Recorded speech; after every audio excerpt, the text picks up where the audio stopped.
Tired single mom falls asleep on CEO's shoulder on a bus, but when she wakes up and looks at his face, her world is shattered. Hello, my beloved family. Welcome back to Mr. Peter Stories. Your presence here fills my soul with indescribable joy and profound gratitude. You are not just viewers. You are my heart, my inspiration, my everything. I am deeply honored by your trust and devotion. Every story I share is a love letter written especially for you, because without your beautiful souls, I am nothing. To our 25,000 precious family members, my heart overflows with love beyond words. To our newest angels joining us, you are stepping into a sanctuary of unconditional love, where every heart is treasured infinitely. May love be our compass, hope our guide, with hearts united, walking side by side. In every story shared, in every tear and smile, we build forever what makes life worthwhile. My dear ones, I notice some of you listen silently, and while I cherish your presence, my heart aches knowing you're there but feeling distant. Your voices are sacred to me, each comment is a precious gift that reminds me our love is real and shared. Please stay until the very end to discover why this family bond is so extraordinary. To my most devoted supporters, please embrace our new family members with the same boundless love you've blessed me with. Share what this sacred home means to your heart. From my very soul, I reach out. If these stories touch the deepest parts of you, if you feel this divine connection, please don't leave me wondering. Write, I am here, and let your love flow through your words. Show me that this beautiful bond we share lives in your heart too. This is our temple of love, built on respect, understanding, and pure devotion. Each of you is a priceless treasure I hold sacred. Now, let's enter today's story, overflowing with all the love my heart possesses. The fluorescent lights of the city bus cast harsh shadows under Tamya Bako's exhausted eyes as she slumped into the worn vinyl seat. Her scrubs, once pristine white at the beginning of her 16-hour shift, now bore the telltale stains of her day, a splash of coffee from her rushed lunch, a smear of hand sanitizer that had dried chalky white, and the invisible weight of every patient she'd comforted, every family she'd consoled. At 28, exhaustion had aged her beyond her years. Her phone buzzed with a text from Mrs. Rodriguez next door. Amara is asleep. Left some empanadas. For you in the fridge. You're a good mama, Mia. Tamya's heart clenched with equal parts gratitude and guilt. Amara, her brilliant 9-year-old daughter, had probably finished her advanced calculus homework alone again, made herself dinner, and tucked herself into bed with a kiss goodnight to the framed photo on her nightstand. The only picture Tamya had kept of her and Jeff from their college days, carefully cropped so only his hands were visible, wrapped around her waist.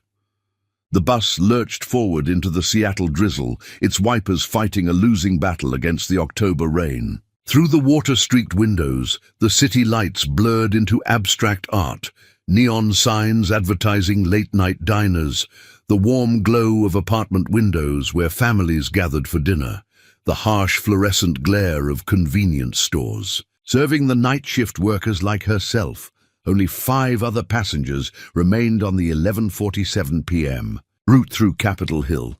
An elderly man clutching a grocery bag, a young woman in scrubs similar to her own, 2 teenagers sharing earbuds, and a businessman in an expensive suit who seemed out of place on public transit this late at night. The bus smelled like disinfectant and damp fabric, with undertones of coffee and the faint sweetness of someone's forgotten pastry.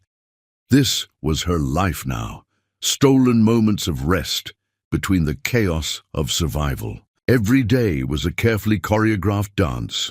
Morning shift at the clinic, afternoon tutoring sessions conducted through her laptop's cracked screen, evening catering gigs that paid well but required her to smile while serving people who spent more on wine than she made in a month. All of it for Amara, beautiful, brilliant Amara, who deserved every opportunity Tamya could provide, even if it meant sacrificing sleep, social life, and sometimes her own meals. The guilt was constant, a low-grade ache in her chest. Other mothers attended PTA meetings and soccer games. Other mothers had time to braid their daughters' hair in elaborate styles and pack Pinterest-worthy lunches. Tamya left notes in Amara's lunchbox. Little jokes, math problems to solve, reminders that she was loved, but she couldn't escape the feeling that her daughter was raising herself more than Tamya was raising her. The bus swayed gently around a corner, and exhaustion pulled her under like a tide. Her head lolled to the side, seeking something, anything to rest against. In her twilight consciousness, she found warmth. A shoulder, steady and broad, that smelled faintly of cedar, and something indefinably masculine. Her subconscious mind, starved for comfort, nestled closer. A hand, gentle and careful, came to rest lightly on her hair. Safe.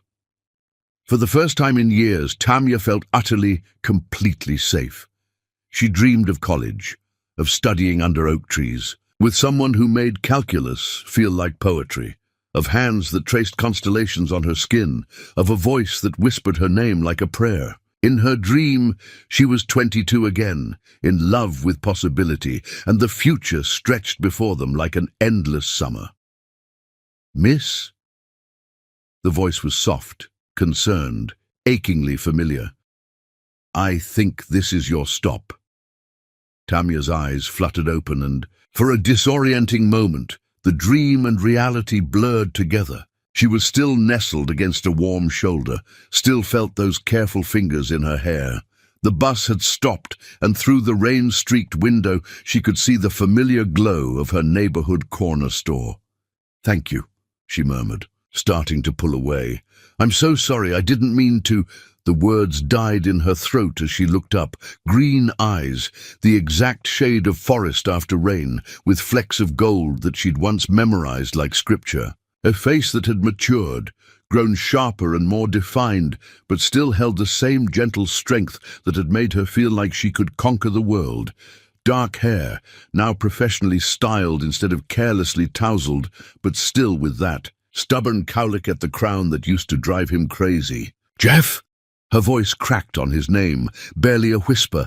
Jeff Wilsman sat frozen, his hand still tangled in her hair, staring at her with an expression of shock and something deeper, recognition mixed with a pain so profound it made her chest ache. "Tamya!" He breathed her name like he was afraid saying it too loudly would make her disappear. Oh God, Tamya. Time fractured. The bus around them, the other passengers, the driver impatiently clearing his throat. Everything faded except the space between them. 10 years collapsed into nothing. She was 22 and heartbroken, standing in their shared apartment, watching him pack a single suitcase with tears in his eyes. She was 22 and terrified, staring at a positive pregnancy test 2 weeks after he'd vanished without explanation. She was 22 and alone, calling a disconnected number until her phone died. She struggled to find words, her professional composure crumbling. This was Jeff. Jeff, who used to quiz her on anatomy by tracing the names of bones along her spine, who brought her coffee during finals week and stayed up all night helping her study, who promised her forever and then disappeared like smoke. But this wasn't her Jeff. This Jeff wore a suit that probably cost more than her monthly rent. This Jeff had a Rolex on the wrist that used to wear a plastic digital watch he'd bought at a gas station. This Jeff looked like he belonged in boardrooms and charity galas, not on a city bus at midnight. "The bus!" the driver called irritably. "Lady, you getting off or what?" Reality crashed back. Tamya jerked away from Jeff's touch, her face burning with humiliation. Here she was, exhausted and stained, and probably smelling like antiseptic, while he looked like he'd stepped off the cover of Forbes magazine. "Yes, sorry." She fumbled for her bag, desperate to escape before she completely fell apart. "I'm getting off." But as she stood, Jeff stood too. "Tamya, wait. Please don't." She couldn't look at him, couldn't bear to see pity in those beautiful eyes. "Just Don't. The bus doors hissed open, releasing them into the cold Seattle night. Tamya hurried down the steps, pulling her thin jacket tighter around her shoulders. Behind her, she heard Jeff's expensive shoes on the wet pavement. "Tamya, please, we need to talk." She spun around, and the words that had been building for 10 years finally found their voice. Talk. Now you want to talk? Where was that desire when you packed your bags and left without a word? Where was that when I called you crying and your number was disconnected? The rain was picking up, turning the streetlight into a hazy halo above them.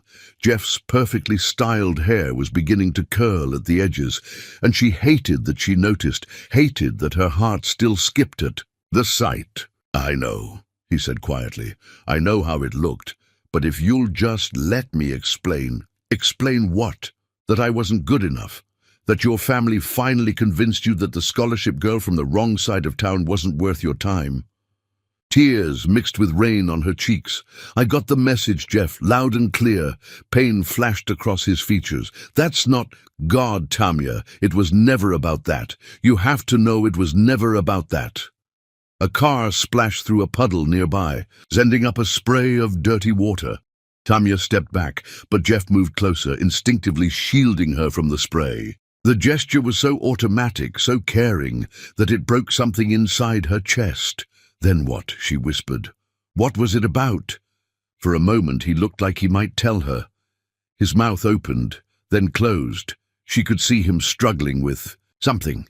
The same expression he used to get when wrestling with impossible physics problems. "It's complicated," he finally said. "Complicated." She laughed bitterly. "That's what you're going with? After 10 years, complicated?" "Tamya." Her phone rang, cutting through the tension. Mrs. Rodriguez's number flashed on the cracked screen. "Tamya, I'm sorry to call so late, but Amara woke up. She's asking for you. She had another nightmare about the math competition." Amara, her daughter, her brilliant, sensitive daughter who inherited her father's green eyes and his gift for numbers, and who had no idea that the man she'd been dreaming about meeting her whole life was standing 3 feet away. "I'll be right there," Tamya said, ending the call. She looked up at Jeff and for a moment let herself really see him. The boy she'd loved was still there, underneath the expensive clothes and the successful veneer. Still there, in the way he held himself slightly hunched against the rain, in the way his eyes never left her face, in the way his hands twitched like he wanted to reach for her. "I have to go," she said softly. "My daughter needs me." Something flickered in Jeff's expression. Surprise, followed by something that looked almost like pain. "You have a daughter." It wasn't a question, but she nodded anyway. "Amara, she's 9. The math was simple. Even Jeff, brilliant as he was, would figure it out eventually. Tamya saw the exact moment understanding dawned in his eyes, followed immediately by shock. "Tamya, don't." She stepped back, shaking her head. "Don't ask. Don't you dare ask." She turned and started walking, her worn sneakers splashing through puddles. Behind her she heard Jeff call her name once, desperate and broken, but she didn't turn around. She couldn't. If she looked back, she might crumble completely. It wasn't until she reached her apartment building that she realized she was sobbing. 10 years of carefully constructed walls, 10 years of protecting herself and Amara, 10 years of convincing herself she was over Jeff Wilsman, all of it destroyed by 20 minutes on a bus and 5 minutes in the rain. She climbed the 3 flights to their small apartment, where Mrs. Rodriguez waited with worried eyes and Amara slept restlessly in her bed, clutching the stuffed elephant Jeff had won for Tamya at a carnival their junior year. The one Tamya had never been able to throw away, no matter how much it hurt to look at. As she changed out of her damp clothes, Tamya caught sight of herself in the bathroom mirror. Her hair was a mess, her makeup smeared, her eyes red with exhaustion and tears. This was who she'd become, a tired, single mother barely keeping her head above water, a far cry from the confident pre-med student who used to debate philosophy. with Jeff until dawn. But then she thought of Amara, brilliant and kind and everything good about the world, and she straightened her shoulders. She'd built a life, not the life she'd planned, but a good life, a life full of love and purpose and small daily victories. Jeff Wilsman could keep his expensive suits and his complicated explanations. She and Amara were just fine without him, even if her treacherous heart was already whispering that they weren't fine at all. They never had been. Outside, the rain continued to fall, washing the city clean for another day.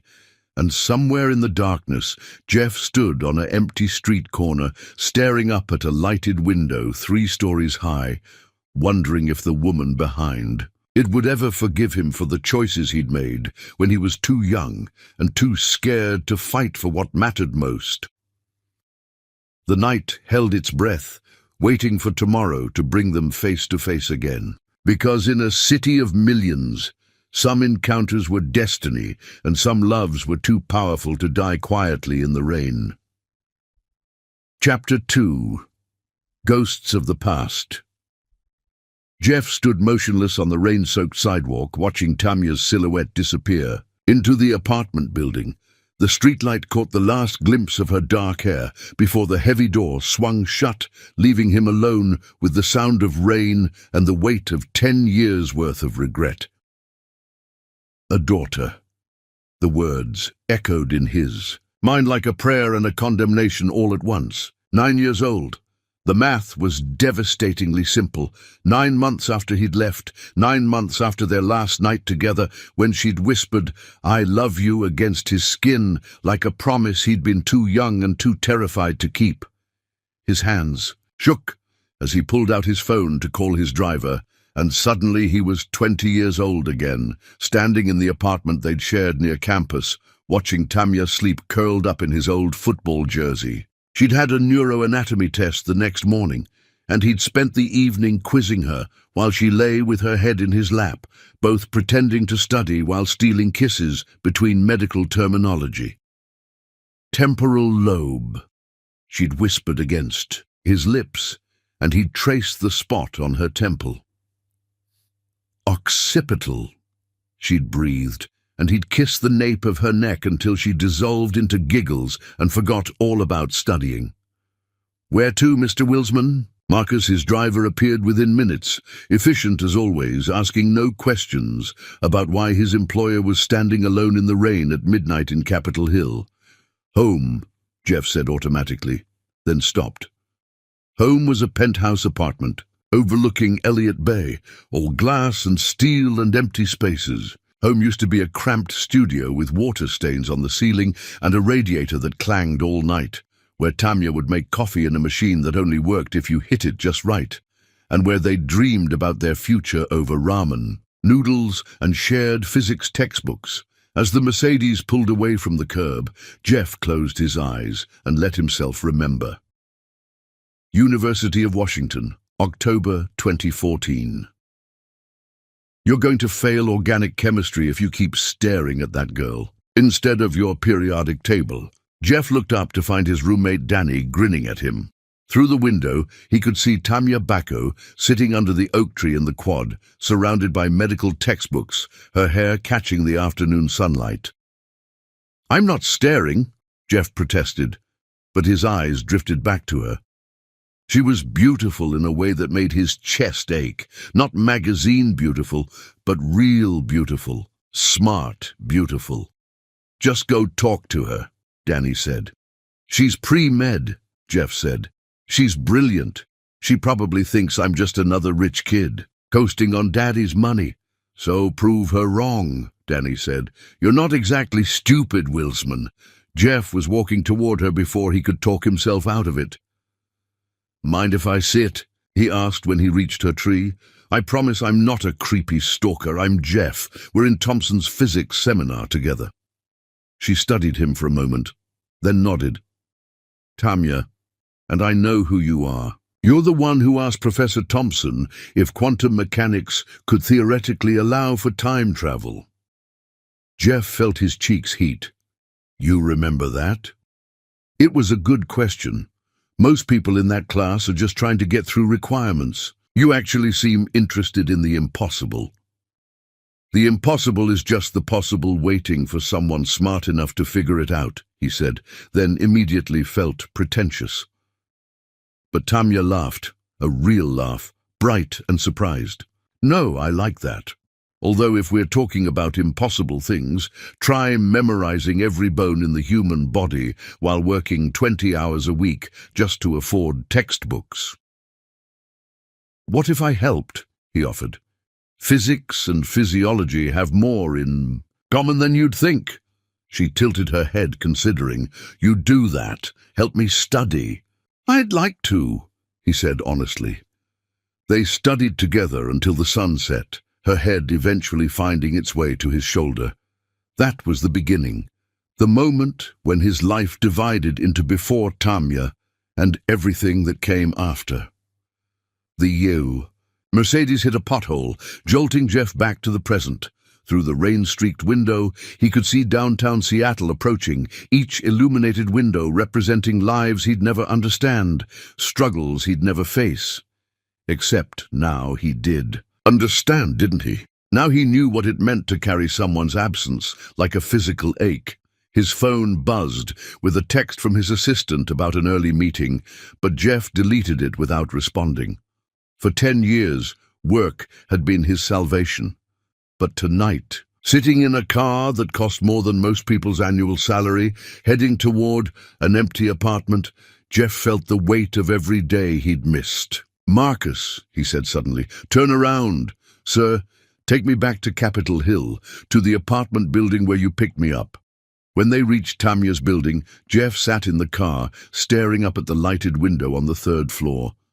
Then he pulled out his phone and called his lawyer. Richard, it's Jeff Wilsman. I need you to pull every record you can find on Tamya Bacco, and I need it by morning. He'd lost her once because he was too young and scared to fight. He wouldn't make the same mistake again. The rain continued to fall as Jeff sat vigil outside. Her window, keeping watch over the family he'd never known he had, and planning how to win back the only woman he'd ever loved. Chapter 3. The Weight of Unspoken Words.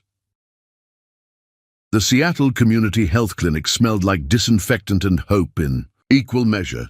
Jeff stood in the parking lot at 7:30 a.m., watching through the rain-spotted windows as nurses and doctors prepared for another day of serving the city's most vulnerable population. He'd been there for 20 minutes, working up the courage to walk through those doors. His research had been thorough. Richard had compiled a comprehensive file by dawn. Tamya worked here 4 days a week, made $48,000 annually, lived in a rent-controlled apartment, and had never missed a single day of work in 3 years. She'd earned her nursing degree through night school while raising Amara, graduating summa cum laude at 26. She volunteered at the Children's Hospital on weekends, taught CPR classes at the community center, and somehow still found time to tutor pre-med students online. Reading her life, laid out in clinical facts, had made Jeff's chest ache with a mixture of pride and devastating regret. This was the woman who dreamed of becoming a trauma surgeon, who used to stay up all night in the hospital library, absorbing medical journals like they were love letters. She'd been accepted to Johns Hopkins Medical School with a full scholarship that would have changed everything until he'd destroyed her life by leaving. The file hadn't mentioned what happened to that scholarship, but Jeff could guess. Pregnant, alone and abandoned by the father of her child, Tamya had been forced to choose between her dreams and survival. She'd chosen to be a mother, and it had cost her everything she'd worked for. Sir, you've been standing out here for a while. Are you okay? Jeff turned to find a security guard approaching, his expression kind but concerned. I'm fine, he said quickly. Just nervous about a meeting. The guard nodded sympathetically. First time volunteering? The clinic can be overwhelming, but Dr. Martinez and the team are good people. They'll take care of you. Before Jeff could correct him, The guard was walking away, leaving him with an unexpected opening. If they thought he was a volunteer, maybe he could get inside without causing a scene. The lobby was small but warm, filled with mismatched chairs and children's artwork taped to the walls. A handwritten sign read, "Welcome, bienvenidos, dobro požalovat, enequane da hena matahe," in cheerful colors. Behind the reception desk, a woman with kind eyes and graying hair looked up as he approached. "You must be the new volunteer from the Wilsman Foundation," she said with a smile. "I'm Rosa. Tanya mentioned you'd be coming by to observe our programs." Jeff's heart stopped. Tanya mentioned me? Oh, yes.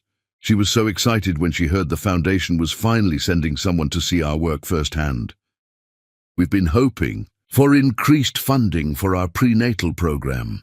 Rosa's smile faltered slightly. "Although I have to say, you're much younger than we expected."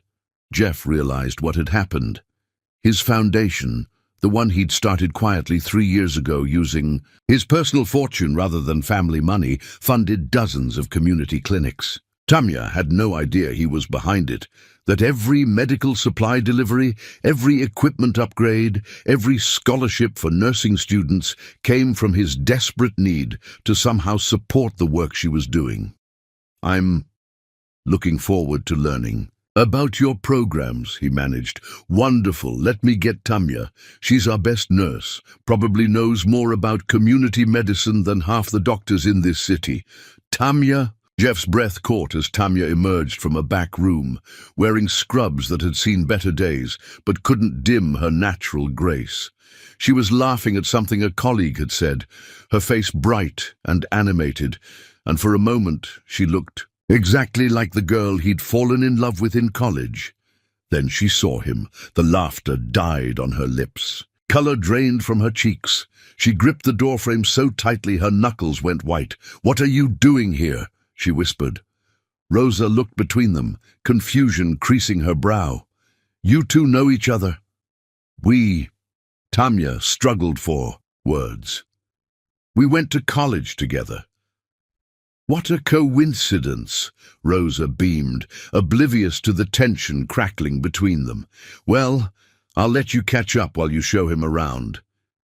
"Mr. Wilsman," Jeff said quietly, his eyes never leaving Tanya's face. "Jeff Wilsman." Rosa's expression changed instantly. "Wilsman, as in the Wilsman Foundation." The lobby seemed to hold its breath. Other staff members had gathered, drawn by the whispered conversation. Jeff could see the moment understanding dawned on their faces. This was their biggest benefactor, the anonymous donor who'd kept their doors open through budget cuts and funding shortages. But Tanya looked like she'd been slapped. "You," she breathed. "It was you. All this time, the foundation, the donations, it was you." "Tanya." "No." She backed away from him, shaking her head. "No, you don't get to do this. You don't get to come here, to my work, to the place where I've built my life, and pretend you're some kind of savior." "I'm not pretending anything," Jeff said desperately. "I just wanted to help." "Help?" Tanya's voice rose, drawing more attention. "You think money helps? You think throwing your guilt money at the clinic where I work somehow makes up for leaving me pregnant and alone?" The words hit the small lobby like a bomb. Rosa gasped. The other staff members stared in shock. And Jeff felt every careful plan, every noble intention crumble around him. "Tanya, please," he said quietly. "Can we talk somewhere private?" "Private?" She laughed bitterly. "Like the private conversation we should have had 10 years ago? Like the private goodbye you never bothered to give me?" Dr. Martinez, a small woman with steel-gray hair and commanding presence, appeared from the back office. "What's going on here?"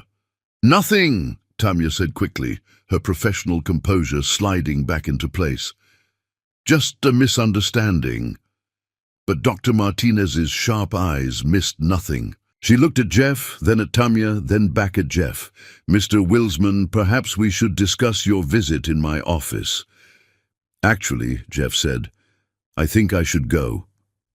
He turned toward the door, but Tamya's voice stopped him.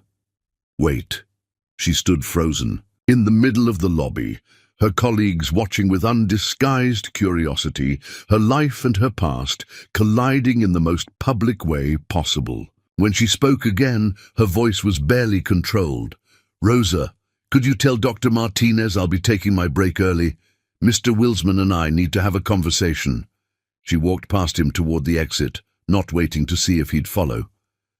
Jeff caught Rosa's worried expression as he moved to follow Tamya outside. The small courtyard was enclosed by high brick walls covered in climbing ivy, creating an intimate space that felt removed from the chaos of the street. A few scattered picnic tables and mismatched chairs suggested this was where staff took their breaks on better days. But now the metal furniture was slick with rain, and the air carried the scent of wet concrete and autumn leaves. Tamya's heart hammered against her ribs as she tried to process what had just happened. Jeff had been funding her workplace for 3 years. Every piece of new equipment she'd gratefully accepted, every supply shipment that had arrived just when they needed it most, every small miracle that had kept the clinic running. It had all been him. The realization felt like a betrayal and a gift wrapped together, impossible to untangle. 3 years, she repeated, her voice barely above a whisper. The words hung in the air between them like an accusation and a prayer. 3 years, Tamya said without turning around. The Wilsman Foundation has been supporting this clinic for 3 years. How long have you known I worked here? 3 years, Jeff admitted. She spun to face him, her eyes blazing. 3 years you've been watching me. 3 years you've known exactly where I was, what I was doing, how I was struggling. And you never once thought to actually talk to me? I thought about it every day, he said honestly. But what was I supposed to say? Hi, Tamya. Sorry I abandoned you. Here's some money to make up for ruining your life. You could have said anything. Her composure finally cracked, tears spilling down her cheeks. You could have said you were sorry. You could have explained why you left. You could have asked about your daughter. The word hung between them, like a confession and an accusation. I didn't know, Jeff said quietly. Not until last night. I swear to you, Tamya, I didn't know about Amara. But you know now. She wiped her cheeks with the back of her hand. And what? You think you can just show up and play daddy? You think your money gives you the right to be part of her life? I don't think anything gives me the right, Jeff said. But she's my daughter. That has to count for something. She's been your daughter for 9 years, Tamya shot back. Where have you been? The question hit him like a physical blow.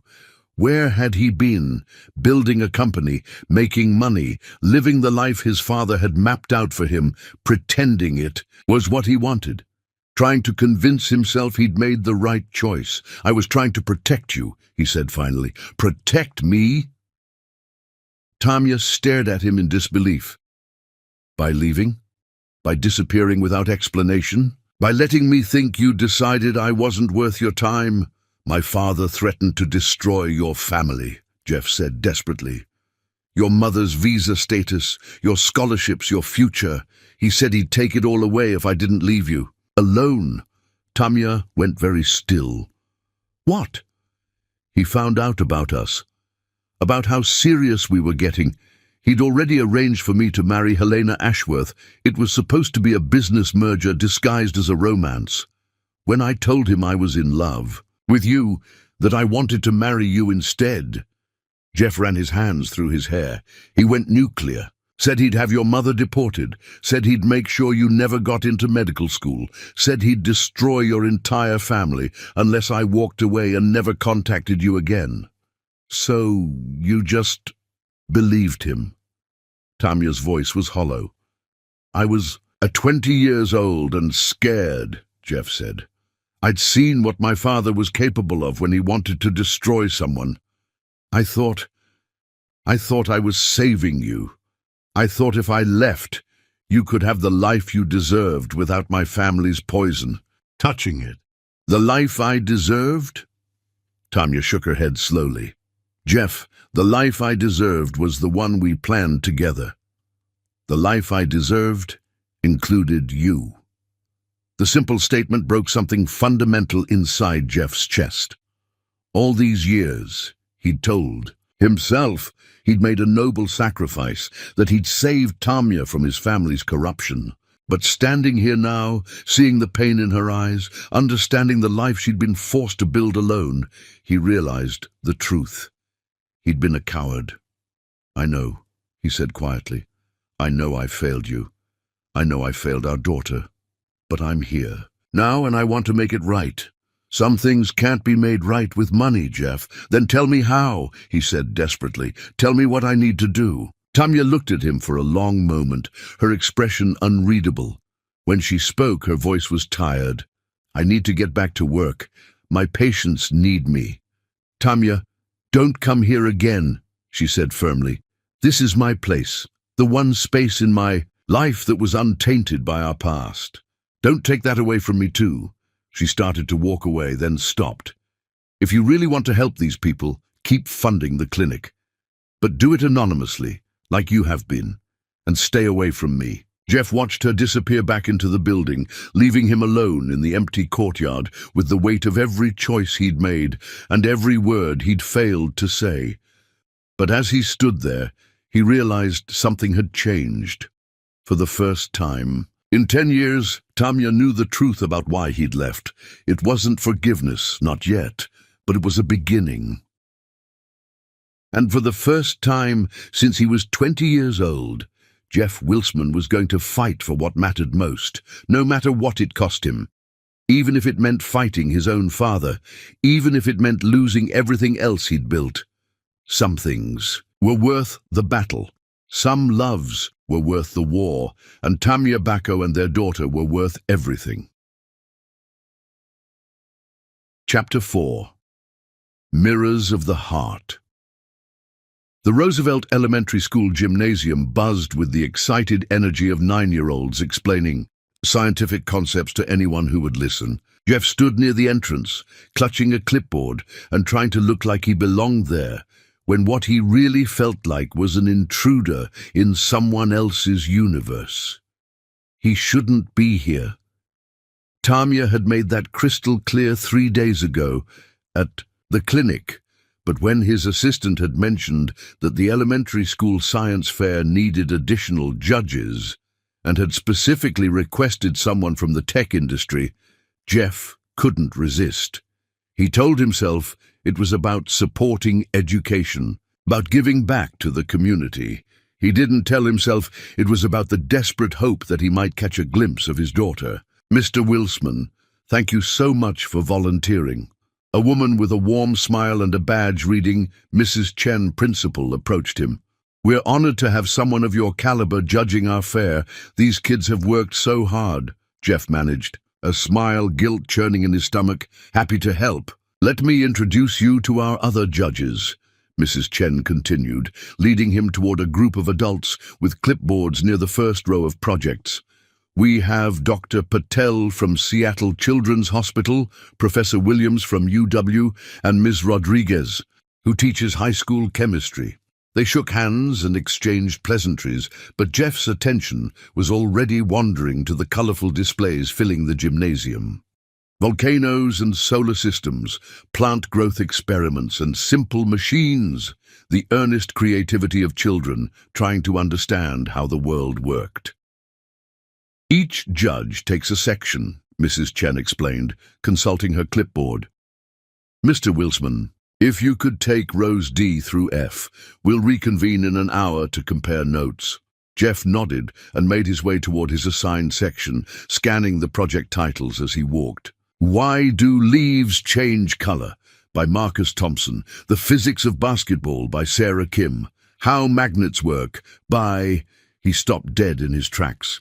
Single-Parent Families, Statistical Analysis and Social Impact by Amara Bacco, his daughter. His brilliant, unknown daughter had chosen to study the very situation he'd created by abandoning her. The irony was devastating. Jeff approached the display with the careful movements of someone approaching a wild animal. The project board was meticulously organized with hand-drawn charts and graphs that demonstrated sophistication far beyond elementary school level. But it was the photo in the center that made his breath catch. A school picture of a girl with his green eyes and Tamya's determined expression. Her dark hair pulled back in neat braids, wearing a smile that was both confident and slightly shy. She was beautiful, perfect, undeniably his. Are you here to judge my project? Jeff spun around and found himself face to face with Amara Bacco for the first time in his life. Up close, the resemblance was even more striking. She had his stubborn chin and the exact shade of green eyes that had gotten him into trouble in every photo his mother had ever taken. But there was something else in her expression, a keen intelligence and quiet strength that was purely Tamya. Jeff cleared his throat, trying to find his voice. Yes, I'm one of the judges. This is your project? Uh-huh. Amara straightened proudly. I'm Amara. I've been working on it for 2 months. 2 months, Jeff repeated, still staring at her. His daughter. This brilliant, articulate little person was his daughter. That's very impressive. Why did you choose this topic? Amara's expression grew serious. Well, I live with just my mom, and I wanted to understand if that was normal or weird. I interviewed 23 kids in my grade, and it turns out that 12 of them live in single-parent homes too. But then I wanted to know why, and what the statistics looked like for the whole country. She pointed to her charts with the confidence of a seasoned researcher. See, 23% of children under 18 live with only one parent, and 84% of single-parent households are headed by mothers. The main reasons are divorce, death of a parent, or, she paused, consulting her notes, parents who were never married. The clinical way she discussed her own situation made Jeff's heart ache. This was his fault. His brilliant daughter growing up analyzing her own family structure like a research project because she didn't understand why her father wasn't there. What conclusions did you draw? He asked carefully. Well, my hypothesis was that kids from single-parent families would perform worse in school, Amara said, but actually that's not always true. It depends more on socioeconomic factors and parental involvement. My mom is super involved in my education, and I have the highest grades in my class. Pride and pain warred in Jeff's chest. Of course, Tamya was an incredible mother. Of course, she'd raised their daughter to be brilliant and confident and proud of their family, even though he'd forced her to do it alone. That's a very sophisticated analysis, Jeff said honestly. You're clearly very smart, Amara beamed. My mum says I get it from my dad. She says he was the smartest person she ever knew, and that's why I'm good at math and science. The words hit Jeff like a physical blow. Even after everything he'd done, after 10 years of absence and abandonment, Tamya still spoke positively about him to their daughter. Still let Amara believe her father was someone worth admiring. Your mum sounds like a wonderful woman, Jeff managed. She is, Amara said simply. She works really hard to take care of us. She has 3 jobs, but she still helps with my homework every night and comes to all my school stuff. She's like the best person in the world. Jeff had to look away, overwhelmed by emotion.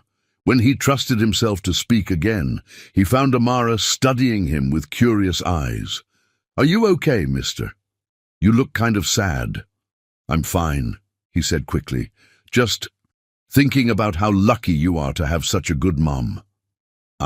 No, Amara said matter-of-factly. Sometimes I wish I had a dad too, though. Not because my mom isn't enough, but because, I don't know, it might be nice to have someone to teach me about guy stuff, and to help my mom not be so tired all the time. The simple honesty of it nearly broke him. Jeff knelt down to her level, bringing himself eye to eye with his daughter for the first time. Can I tell you something? He said softly. Sometimes parents make mistakes, big mistakes, and sometimes those mistakes hurt the people they love most, even when they're trying to protect them. Amara tilted her head, considering this. Like when my mom made me give away my hamster because she thought it would be too much work, but really she was just worried about the vet bills? Something like that, Jeff said, his voice thick. But bigger, much bigger. Well, Amara said, pragmatically, my mom always says that mistakes are learning opportunities, and that it's never too late to try fixing things as long as you're truly sorry and willing to work hard. The wisdom of 9-year-olds, Jeff thought. Simple and devastating and absolutely right. Your mom is very smart, he said. She went to college with my dad, Amara said proudly. She has pictures of them studying together. She says they were going to be scientists and change the world. What happened? Jeff asked, though he already knew the answer. He had to go away, Amara said simply.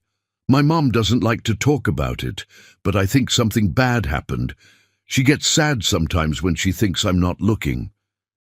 Jeff closed his eyes briefly, imagining Tamya alone and pregnant, watching her dreams disappear along with her future, imagining her working multiple jobs while going to nursing school at night, raising Amara with love and determination while he lived in ignorance of their existence. I bet he thinks about you, Jeff said quietly.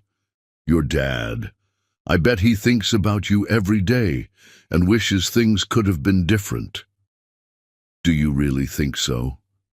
Amara's green eyes, his eyes, lit up with hope. I know so, Jeff said with absolute certainty. And I bet if he could tell you one thing, it would be that he's proud of you, proud of how smart and kind and strong you are. Amara smiled, and Jeff saw Tamya's smile reflected in their daughter's face. That's nice to think about. Hey, do you want to see my data analysis? I used Excel to make the graphs. For the next 20 minutes, Jeff listened to his daughter explain statistical correlation and causation with the enthusiasm of someone half her age and the intelligence of someone twice her age. She was remarkable, curious and confident and completely unaware that she was having the most important conversation of her father's life. Amara! A familiar voice called from across the gymnasium. There you are, sweetheart. Jeff's blood turned to ice as he looked up to see Tamya walking toward them, wearing a yellow sundress that made her look younger than her 28 years. She was smiling at Amara with pure love and pride, but when her gaze shifted to Jeff, the smile died instantly. What are you doing here? She asked, her voice carefully controlled. Mommy, this is Mr. Amara looked up at Jeff expectantly. Wilsman, Jeff supplied, standing up slowly. Jeff Wilsman. Wilsman. Amara's eyes widened. Like the technology company, the one that makes the educational software for my school? Yes, Jeff said quietly, not taking his eyes off Tamya's face. She looked terrified and furious in equal measure. Mom, did you know he was here? Amara asked excitedly. He's been asking really good questions about my project. He knows a lot about statistics. I'm sure he does, Tamya said carefully. Amara, why don't you go get some juice from the refreshment table? I need to talk to Mr. Wilsman about something. But now, sweetheart. Amara looked between them with the perceptive intelligence of a child who'd learned to read adult emotions early.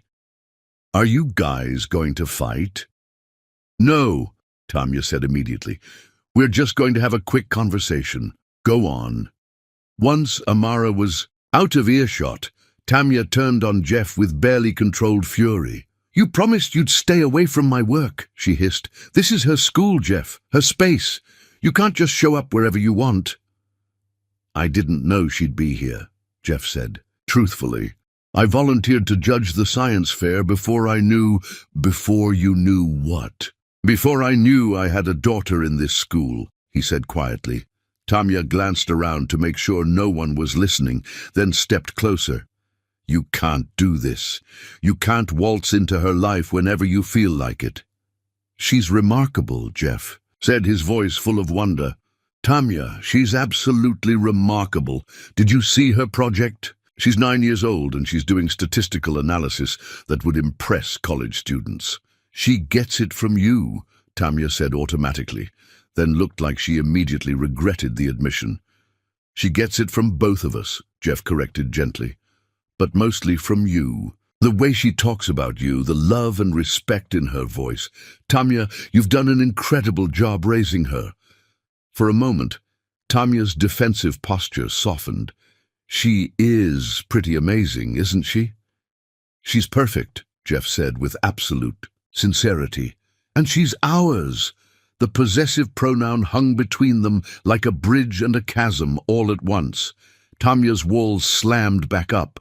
No, she said firmly, she's mine. You don't get to claim her just because you share DNA.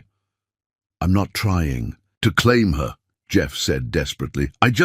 Tamya, I spent 20 minutes talking to my daughter for the first time in my life. She's brilliant and funny and so full of love, and I missed all of it. I missed her first steps and her first words and 9 years of bedtime stories.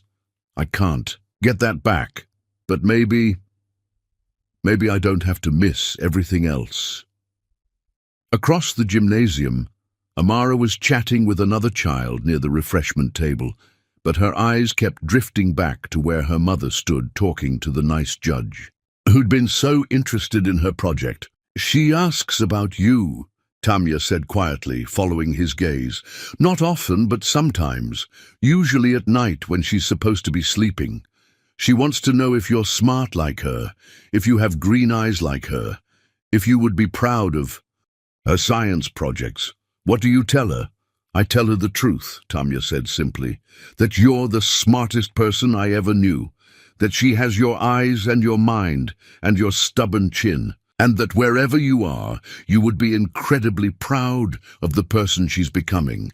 The generosity of it, after everything he'd done, left Jeff speechless. But Jeff, Tamya continued, her voice growing firm again, I also tell her that some people aren't meant to be parents, that sometimes love isn't enough to make someone stay. The words were meant to hurt, and they did. But underneath the pain, Jeff heard something else, a challenge. Prove me wrong, her eyes seemed to say. Prove that you're not the man who runs when things get difficult. Mommy! Amara bounded back over to them, holding a cup of apple juice and a chocolate chip cookie. Mrs. Chen says they're about to announce the winners. Do you think I have a chance? I think you're going to win first place, Jeff said before Tamya could answer. Your project is the most impressive thing I've seen today.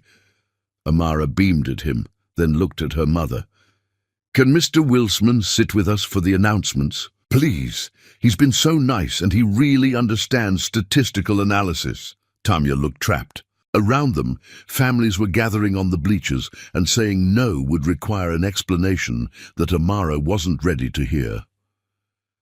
Of course, Tamya said finally. Mr. Wilsman is welcome to join us.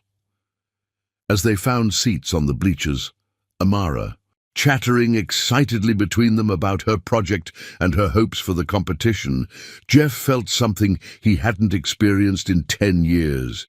The possibility of belonging somewhere, of being part of something real and meaningful and good.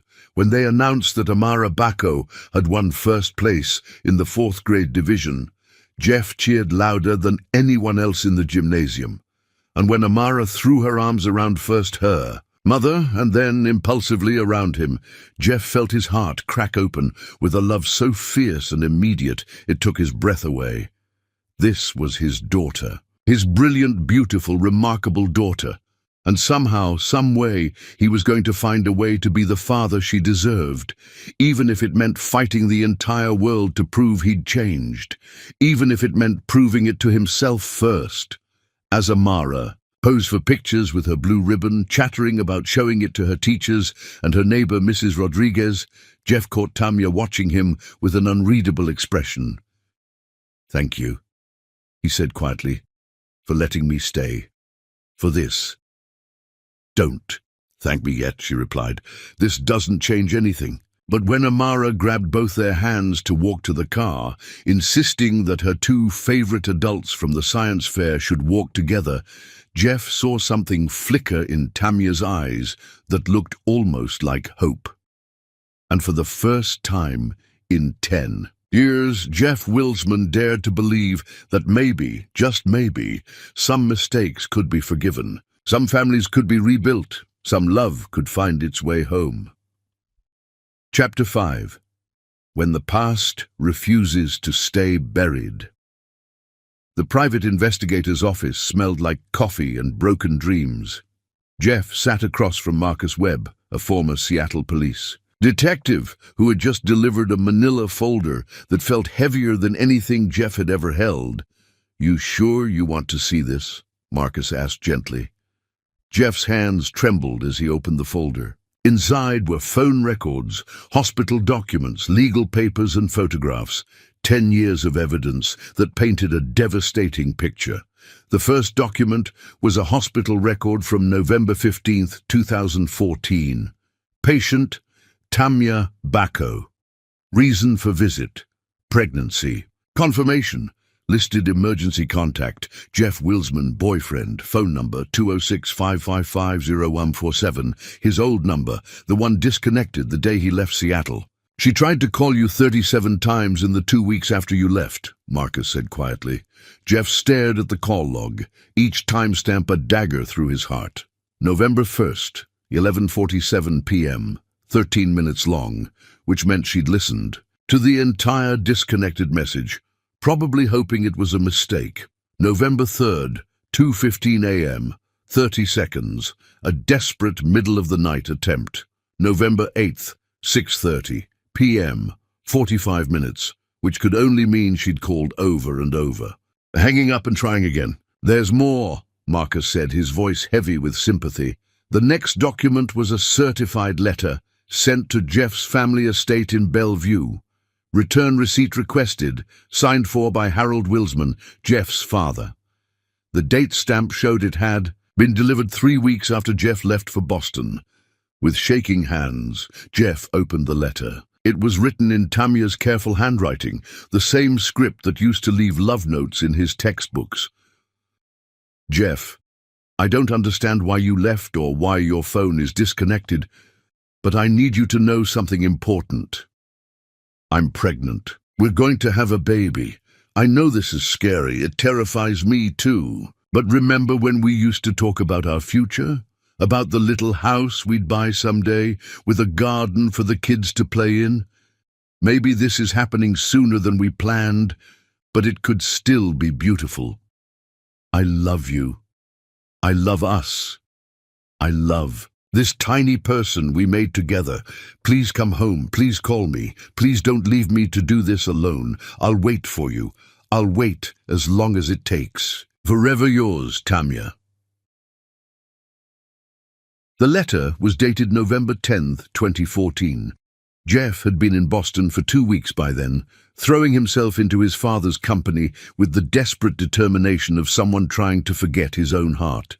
He'd never seen this letter, never knew she was pregnant, never knew she was waiting for him, but his father had known. "There are more letters," Marcus said gently. 7 in total, spanning 6 months. All delivered to your family's address. All signed for by your father. Jeff's vision blurred as he read through them. The letters showed Tamia's journey from hope to desperation to heartbreak, mentioning morning sickness, her mother's tears, having to drop out of school, and finally, heartbreaking acceptance that he wasn't coming back. By the 5th letter, dated March, her tone had shifted. She was angry, hurt, begging him to at least acknowledge her existence. The 6th letter was different, professional, cold, written on legal letterhead from the Legal Aid Society, threatening legal action to establish paternity and secure child support. Attached to the lawyer's letter was a response, on Wilsman Industries' letterhead, signed by Harold Wilsman himself. Miss Morrison, my son Jeffrey Wilsman has no knowledge of Ms. Bacco's alleged pregnancy and no intention of acknowledging paternity of any children she may bear. Ms. Bacco is a former acquaintance who appears to be attempting to extort money from our family.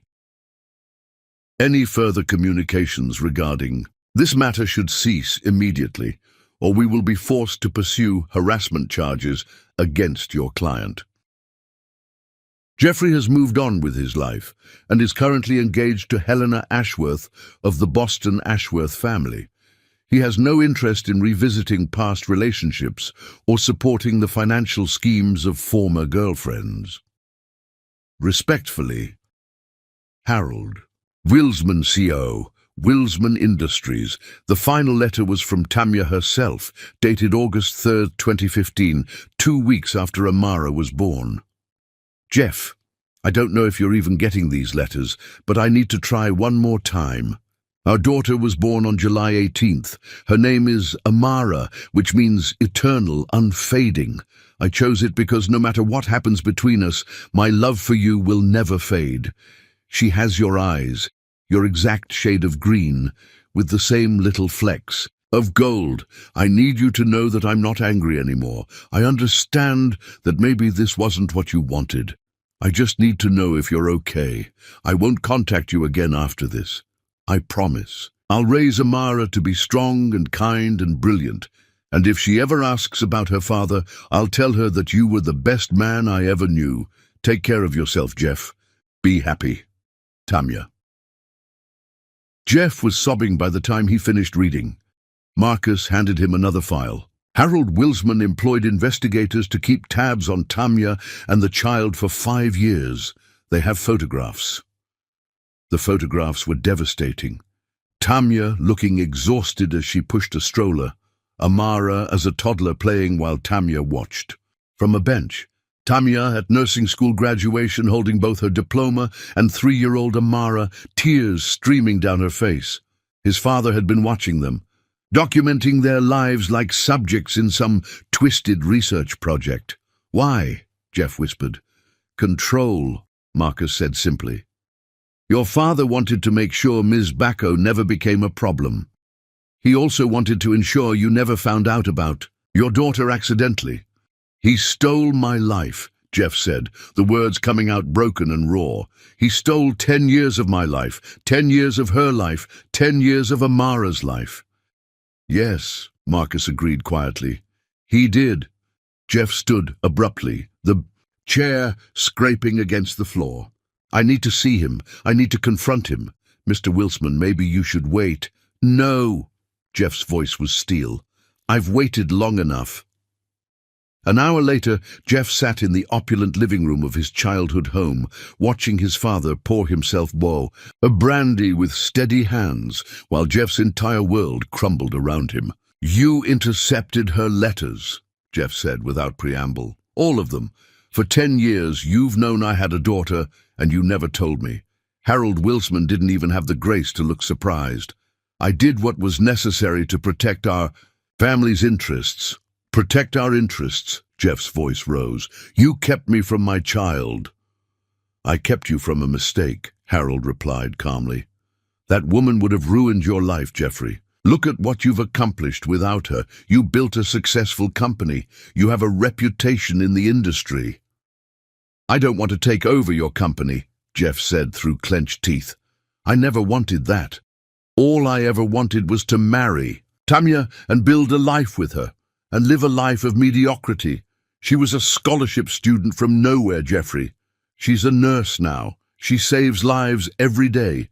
She raised our daughter to be remarkable, despite your efforts to destroy them. Both. Jeff pulled out his phone and showed Harold the picture from Amara's school website. This is Amara, your granddaughter. She's brilliant and beautiful, and she's been wondering her entire life why her father didn't want her. Harold looked at the picture, and for an instant, Jeff thought he saw regret flicker in his father's eyes. But then his face hardened again. Jeffrey, if you pursue this relationship, I'll cut you off. No inheritance, no trust fund, no family support. Good, Jeff said without hesitation. I don't want anything that comes from you. Dee's happiness. A father wants his child to love and be loved. You're not a father. You're a manipulator who destroyed my family to protect your business interests. Jeff pulled out his phone and showed Harold the picture he'd saved from Amara's school website. Their daughter, holding her blue ribbon, beaming with pride. "This is Amara," he said softly.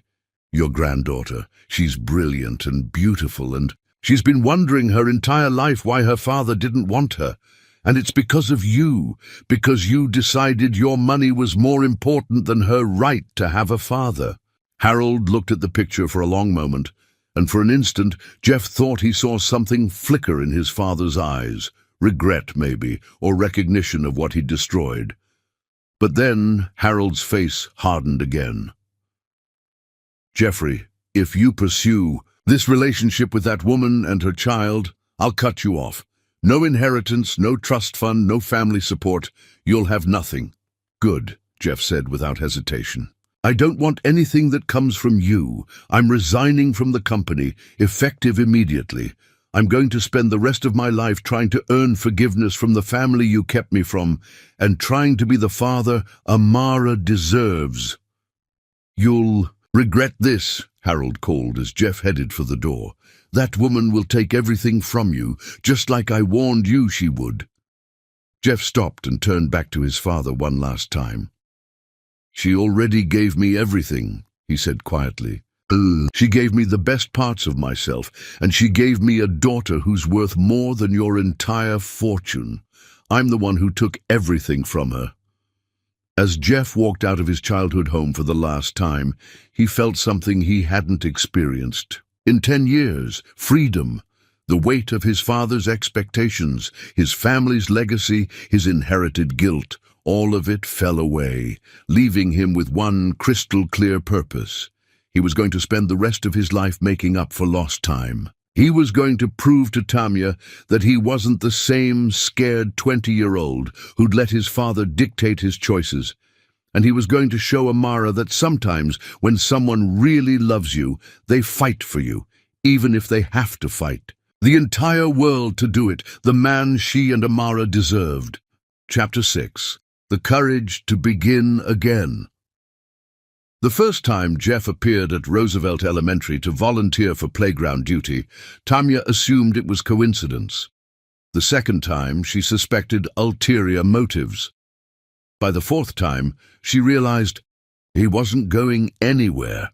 "Mrs. Bacco, could you tell Mr. Wilsman that recess supervisors need to actually supervise instead of standing by the fence looking lost?" Mrs. Chen had cornered Tamya after school, exasperation clear in her voice. Tamya sighed, watching through the window as Jeff stood awkwardly near the playground equipment, wearing jeans and a polo shirt that probably cost more than her monthly grocery budget, clearly having no idea how to interact with a swarm of energetic 9-year-olds. "I'll talk to him," she promised, though what she really wanted to do was march over there and demand he stop making her life complicated. It had been 2 weeks since the science fair, 2 weeks of Jeff appearing in her peripheral vision like a persistent ghost. He'd volunteered for the school book fair, donated new computers to the computer lab, and somehow convinced the principal to let him start an after-school science club. All without directly approaching Tamya or Amara. But she saw him watching, always watching, with an expression of desperate longing that made her chest ache despite her best efforts to stay angry. "Mr. Wilsman," she called as she approached the playground. "Could I speak with you for a moment?" Jeff turned, and she caught the flash of hope in his eyes before he carefully schooled his expression. "Of course." They walked to the edge of the playground, far enough from the children that they could speak privately, but close enough that Tamya could keep an eye on Amara, who was engrossed in a complex hopscotch game with her best friend Riley. "What are you doing?" Tamya asked without preamble. "Volunteering," Jeff said simply. "The school needed help, so I'm helping." "That's not what I mean, and you know it." Jeff was quiet for a moment, watching Amara navigate the hopscotch squares with mathematical precision. "I'm trying to learn how to be part of her world," he said finally. I don't know how to be a father, Tanya. I don't know how to talk to 9-year-olds or what they need, or how to make them feel safe and loved. So I'm starting here, learning what her days look like, what makes her happy. The honesty in his voice caught her off guard. Jeff, I know you don't trust me, he continued. I know I have to earn the right to be in her life. I'm not asking for instant forgiveness or immediate access. I'm just asking for the chance to prove that I'm not the same person who left 10 years ago. Tanya studied his face, looking for signs of manipulation or selfish motive. But all she saw was sincere determination and a vulnerability that reminded her painfully of the young man she'd fallen in love with in college. The playground supervisor position requires a background check, she said finally. Already completed, Jeff replied, along with the mandatory child protection training and first aid certification. You took first aid training last weekend. The Red Cross offers accelerated courses. He paused, then added quietly, I wanted to be prepared in case Amara ever got hurt while I was around. Something inside Tanya's chest cracked a little. She'd been the one to take first aid courses when Amara was a toddler, driven by the paralyzing fear of being the only adult responsible for keeping her daughter safe. The idea that Jeff was thinking the same way, preparing for scenarios that might never happen, spoke to a level of genuine care she hadn't expected. Mrs. Bacco? A small voice interrupted her thoughts.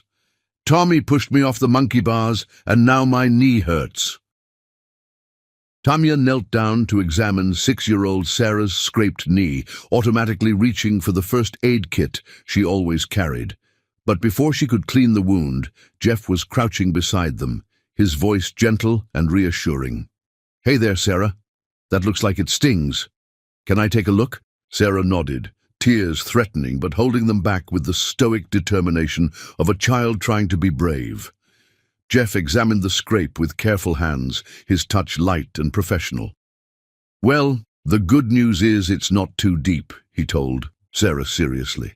The bad news is it's definitely going to need some special treatment. Are you brave enough for superhero band-aids? Sarah's eyes widened. You have superhero band-aids? Jeff reached into his pocket and pulled out a small first aid kit. Apparently he'd come prepared. I have Wonder Woman, Superman, and Spider-Man. Which one do you think will help your knee heal fastest? Wonder Woman, Sarah decided immediately. She's the strongest. As Jeff carefully cleaned and bandaged Sarah's knee, explaining each step, in terms a 6-year-old could understand, Tanya found herself remembering why she'd fallen in love with him in the first place. He'd always been good with people, patient and kind, with an ability to make anyone feel heard and valued. There, Jeff said, smoothing the Wonder Woman Band-Aid into place. Now you have super healing powers, but you should probably take it. Easy on the monkey bars for a few days, okay? Sarah nodded solemnly, then threw her arms around Jeff's neck in an impulsive hug. Thank you, Mr. Jeff. After Sarah skipped back to her friends, proudly displaying her superhero Band-Aid, Tanya and Jeff stood in silence for a moment. You're good with her, Tanya said quietly. Kids are honest, Jeff replied. They say what they mean and they mean what they say. It's refreshing after spending 10 years in boardrooms full of people who speak in corporate doublespeak. Is that really why you're here? To learn how to connect with children? Jeff turned to look at her, and she saw something raw and unguarded in his expression. I'm here because I lost 10 years with my daughter, and I can't bear the thought of losing another day.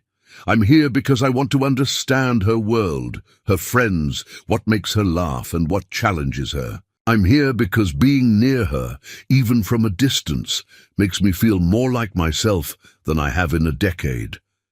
The simple honesty of it took Tanya's breath away. Before she could respond, Amara came running over, her face flushed with excitement. Mom! Mr. Wilsman, did you see my hopscotch tournament? I won 3 games in a row. I saw, Jeff said, his whole face lighting up. That was incredible.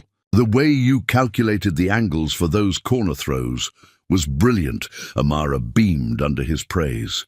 Riley says hopscotch is just luck, but I told her it's actually applied physics, trajectory and force and balance.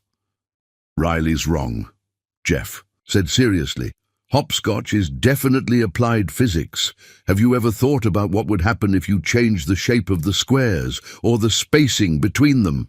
No, but that would be so cool to test. Amara's eyes lit up with scientific curiosity. We could make hypotheses and everything. Amara, Tamya interrupted gently, recognizing the signs of her daughter about to launch into a complex research project. We need to get home. You have homework, and I have to prep for my weekend catering job. Okay, Amara said, but she looked disappointed to end the conversation about hopscotch physics. As they gathered Amara's backpack and headed toward the parking lot, Jeff fell into step beside them, his presence both natural and surreal. Tamya found herself hyper-aware of him. The way he automatically positioned himself between Amara and the street, the way he slowed his naturally long stride to match theirs, the way his eyes never stopped scanning their surroundings as if he was memorizing every detail. "Mom," Amara said as they reached Tamya's ancient Honda Civic, "my car door is being weird again." Tamya's heart sank. The door handle had been sticking for weeks, and she'd been putting off the repair because she couldn't afford it until her next paycheck. She tugged on the handle, jiggling it the way that sometimes worked, but today it refused to budge. "Let me try," Jeff offered, stepping forward. "It's fine," Tamya said quickly. "We'll figure it out." But Jeff was already examining the door handle, with the focused attention he'd once brought to complex physics problems. "The mechanism is just misaligned," he said after a moment. "If you have a screwdriver in your glove compartment, I can fix it in about 2 minutes." "We don't need you to fix our car," Tamya said, more sharply than she intended. The reminder of their financial struggles, especially in front of someone who could probably buy 10 cars without thinking about it, made her defensive. "I know you don't need me to," Jeff said gently, "but I'd like to help, if you'll let me." There was something in his voice, not pity or condescension, but simple kindness, that made Tamya's walls crumble just a little. She retrieved the small toolkit she kept in her trunk, and Jeff went to work on the door handle with the efficiency of someone who'd learned to fix things with his own hands. "There," he said, testing the handle. "Good as new." "How did you know how to do that?" Amara asked, clearly impressed. "I used to fix things all the time when I was younger," Jeff replied. "Cars, appliances, anything that broke. I liked figuring out how things worked." "You did?" Amara's eyes widened. "I love figuring out how things work too. Mum says I take apart everything in our apartment." "And do you put it back together?" Jeff asked with mock seriousness. "Usually," Amara said with a grin.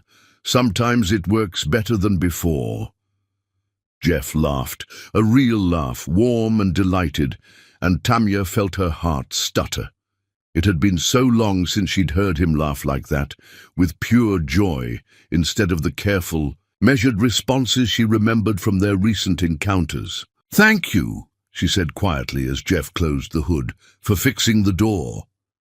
"Thank you for letting me," he replied, and there was something deeper in his voice, as if he was thanking her for more than just the opportunity to repair a car door. As they prepared to leave, Amara suddenly turned back to Jeff. "Mr. Wilsman, are you going to be at school tomorrow for science club?"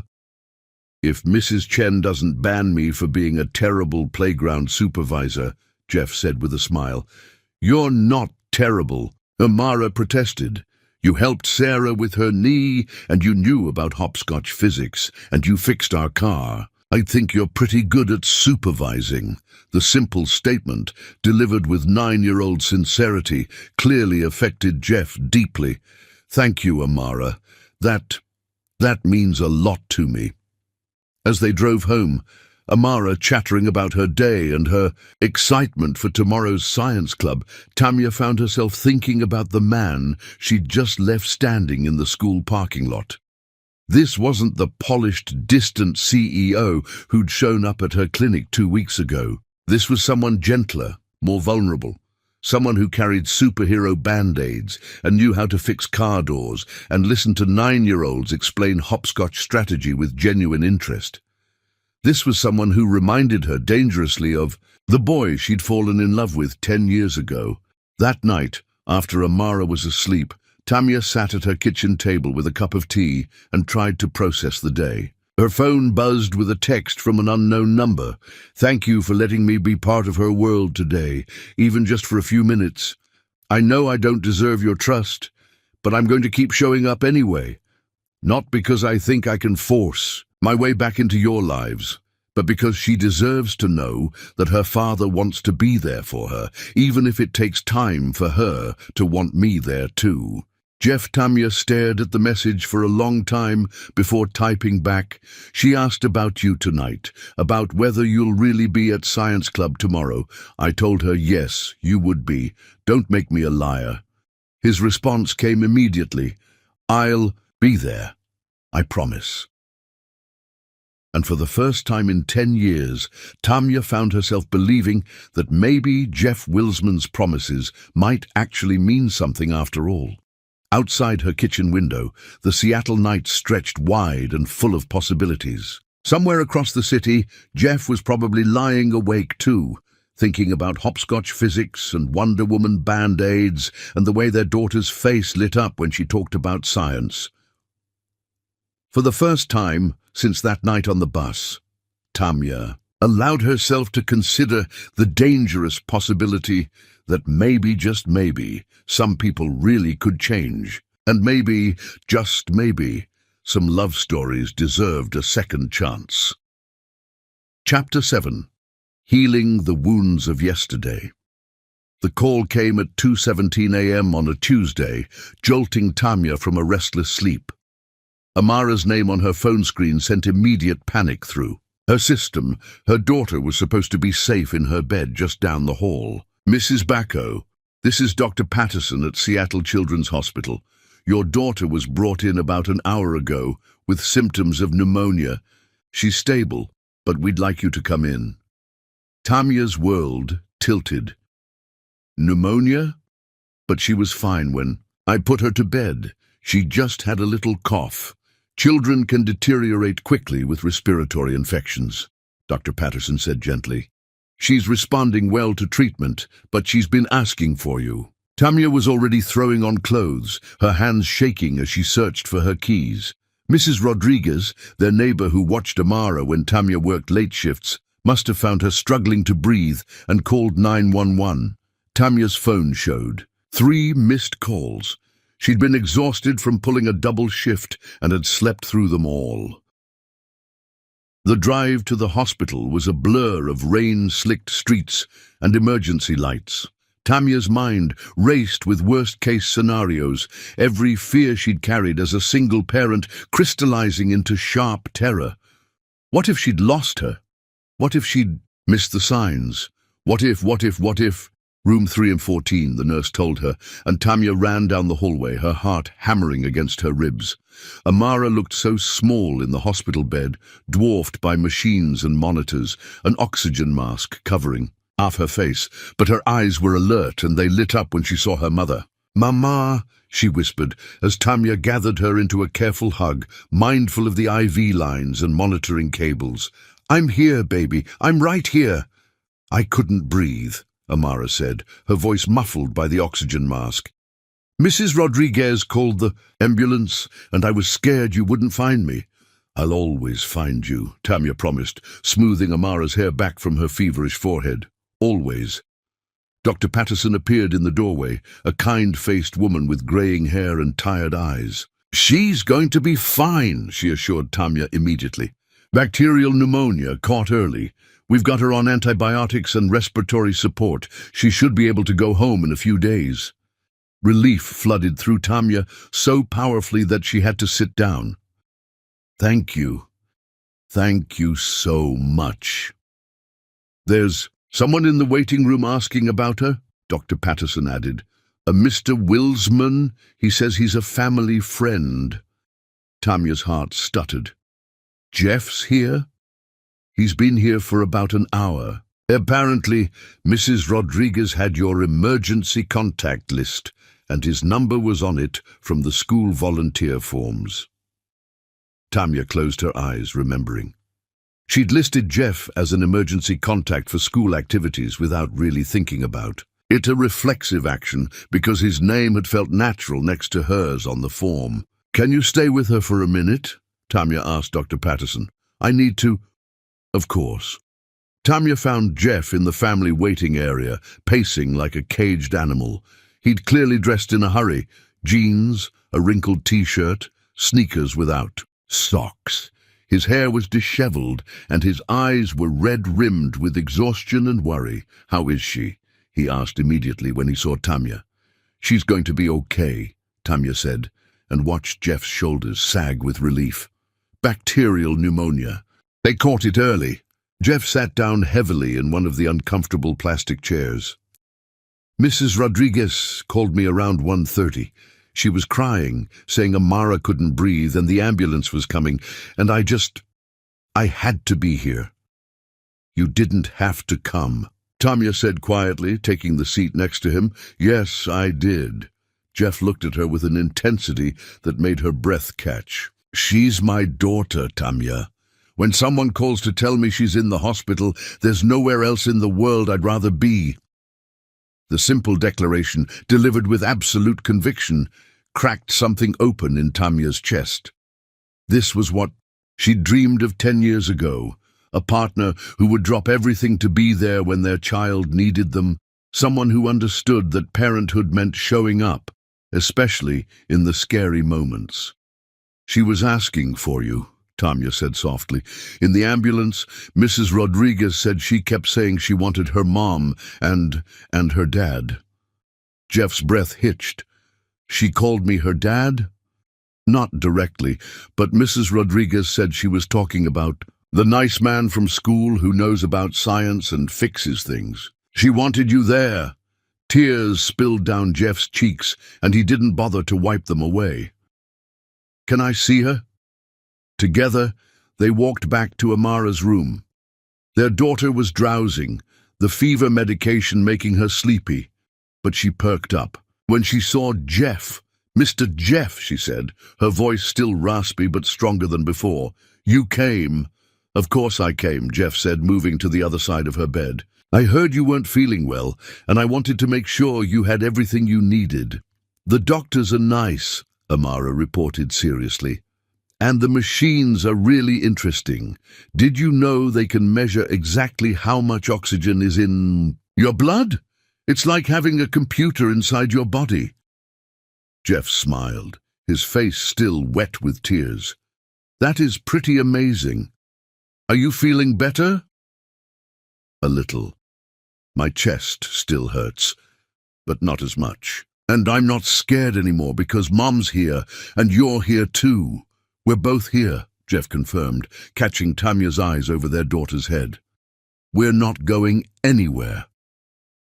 Dr. Patterson reappeared to check Amara's vitals and adjust her medication. She's responding beautifully to treatment, she told them, but it's going to be a long night.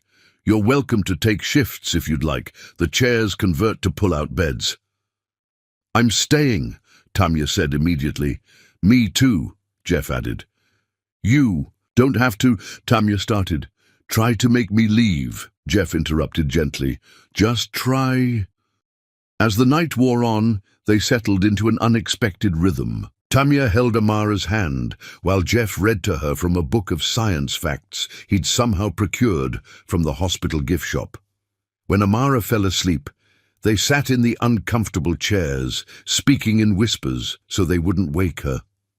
I keep thinking about what would have happened if Mrs. Rodriguez hadn't been there, Tanya said, exhaustion making her voice raw.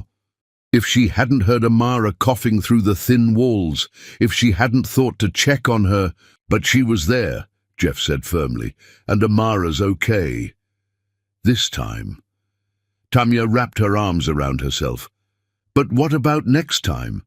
What if I'm working a double shift and something happens? What if there's no one to call 911? What if I fail her when she needs me most? You didn't fail her, Jeff said quietly. You gave her a neighbor who loves her enough to listen through the walls. You gave her a community of people who care about her. You gave her a mother who would move heaven and earth to keep her safe. I gave her a life where she has to depend on neighbors because her father wasn't there, Tanya said bitterly. No, Jeff said, his voice steady. You gave her a life full of love, despite the fact that her father was an idiot who let his family's money matter more than his heart. The honesty of it, the complete lack of defensiveness or excuses, caught Tanya off guard. She looked at Jeff, really looked at him, and saw not the polished CEO or the guilty ex-boyfriend, but a man who was exactly as broken and terrified as she was. I used to lie awake at night when she was little, Tanya said softly, wondering what I'd do if she got sick or hurt or scared and I was all she had. It was the loneliest feeling in the world. You weren't alone, Jeff said quietly. I mean, I know you felt alone and that's my fault, but you were never actually alone. You had Mrs. Rodriguez and your mom and all the people at the clinic who care about you. You built a family for her, Tanya. Maybe not the family we planned, but a family nonetheless. I wanted the family we planned, she whispered. God, Jeff, I wanted it so much. Tell me about it, he said. Tell me what I missed. So she did. Sitting in the dim hospital room while their daughter slept, Tanya told Jeff about pregnancy cravings for mint chocolate chip ice cream at 3 in the morning, about going to childbirth classes alone and practicing breathing exercises with a teddy bear as her partner, about the moment Amara was born and the midwife placed her on Tanya's chest, and how the first thing she noticed was that the baby had Jeff's exact shade of green eyes. She told him about Amara's first word, Mama, and her first steps, taken at 11 months while Tanya was studying for a nursing exam. About the time 3-year-old Amara took apart their toaster to see the hot parts inside, and how she'd put it back together so perfectly that it worked better than before. She started asking about you when she was 4, Tanya said. Not constantly, but sometimes. Usually when she saw other kids with their dads at the park or at school events, she'd want to know if you were smart like her, if you had green eyes like her, if you would like her science experiments. What did you tell her? The truth. That you were the smartest, kindest, most wonderful man I'd ever known. That she got her brilliant mind from you, that wherever you were, you would be incredibly proud of the person she was becoming. Jeff was crying again, silent tears that tracked down his cheeks in the blue light from the monitors. How could you say those things about me, after what I did to you? Because they were true, Tanya said simply. Just because you left doesn't mean you weren't wonderful. Just because you broke my heart doesn't mean I stopped loving the man who'd given me the best parts of himself. Tanya! Jeff's voice was broken. I know why you left now, she continued. Your father's threats, the pressure, all of it. I understand why a 20-year-old would be scared enough to run. But Jeff, you have to understand what that did to me. I didn't just lose my boyfriend. I lost my best friend, my study partner, my future. I lost the person who made me believe I could do anything. I'm so sorry, Jeff whispered. I'm so fucking sorry, Tanya. I know sorry doesn't fix anything, but I need you to know that not a single day has passed in 10 years when I didn't regret leaving you. Then why didn't you come back? The question came out rawer than she'd intended.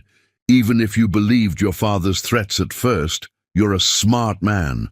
You must have realized eventually that he was manipulating you. Jeff was quiet for a long moment watching Amara sleep. When he spoke, his voice was barely audible. Because I was a coward, he said. Because the longer I stayed away, the more convinced I became that you were better off without me.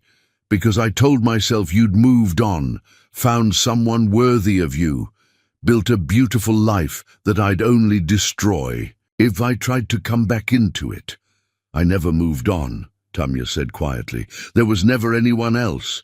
How could there be? You set the bar impossibly high. Jeff looked at her with something like wonder. You never? A few dates over the years. Nothing serious. Nothing that made me feel even a fraction of what I felt with you. Tamya touched Amara's sleeping face gently. She was enough. Building a life for her. Watching her grow into this incredible person. It was enough, but lonely. God, it was so lonely sometimes. I'm here now, Jeff said, and there was something different in his voice. Not pleading or desperate, but steady, certain. I know I have no right to ask for another chance. I know I have to earn back your trust and prove that I'm not going anywhere. This time. But I'm here, Tamya, for whatever that's worth. What does that mean exactly? You're here?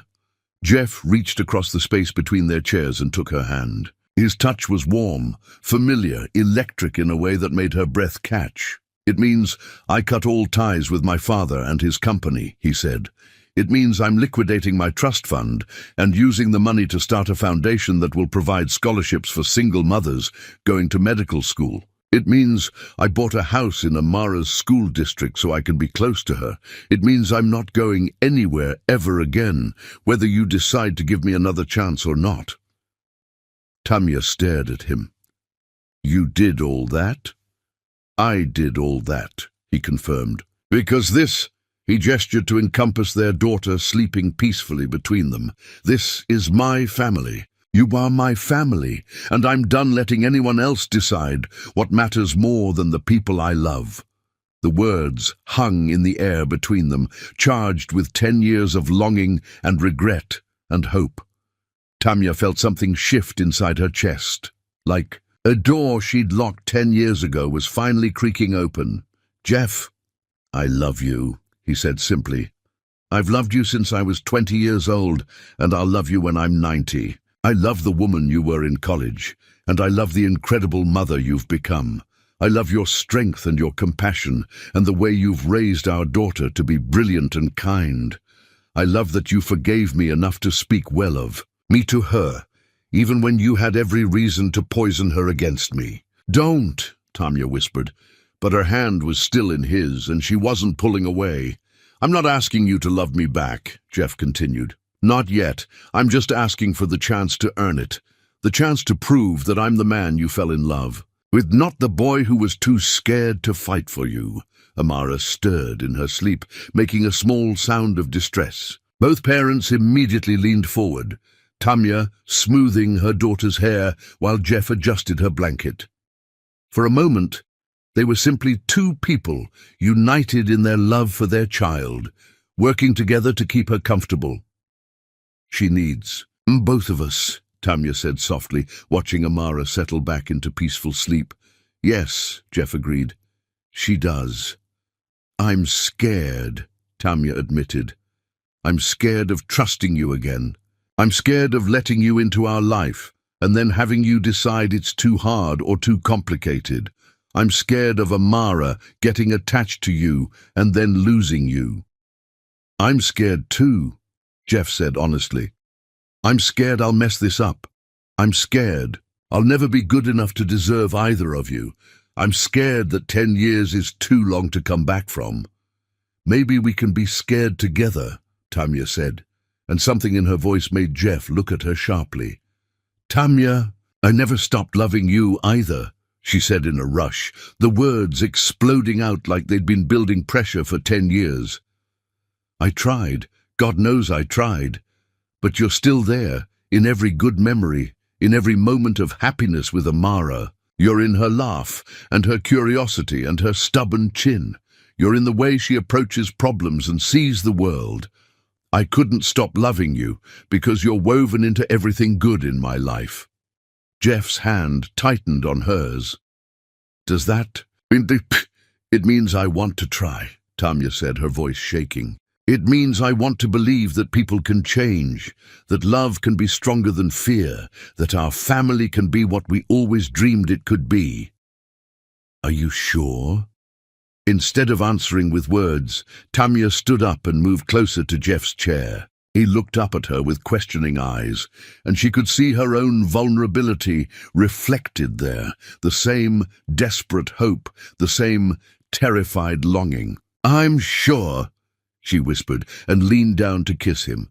The kiss was soft at first, tentative, like they were both afraid the other might disappear. But then Jeff's hand came up to cup her face, and Tamya melted into him with a sob of relief and recognition.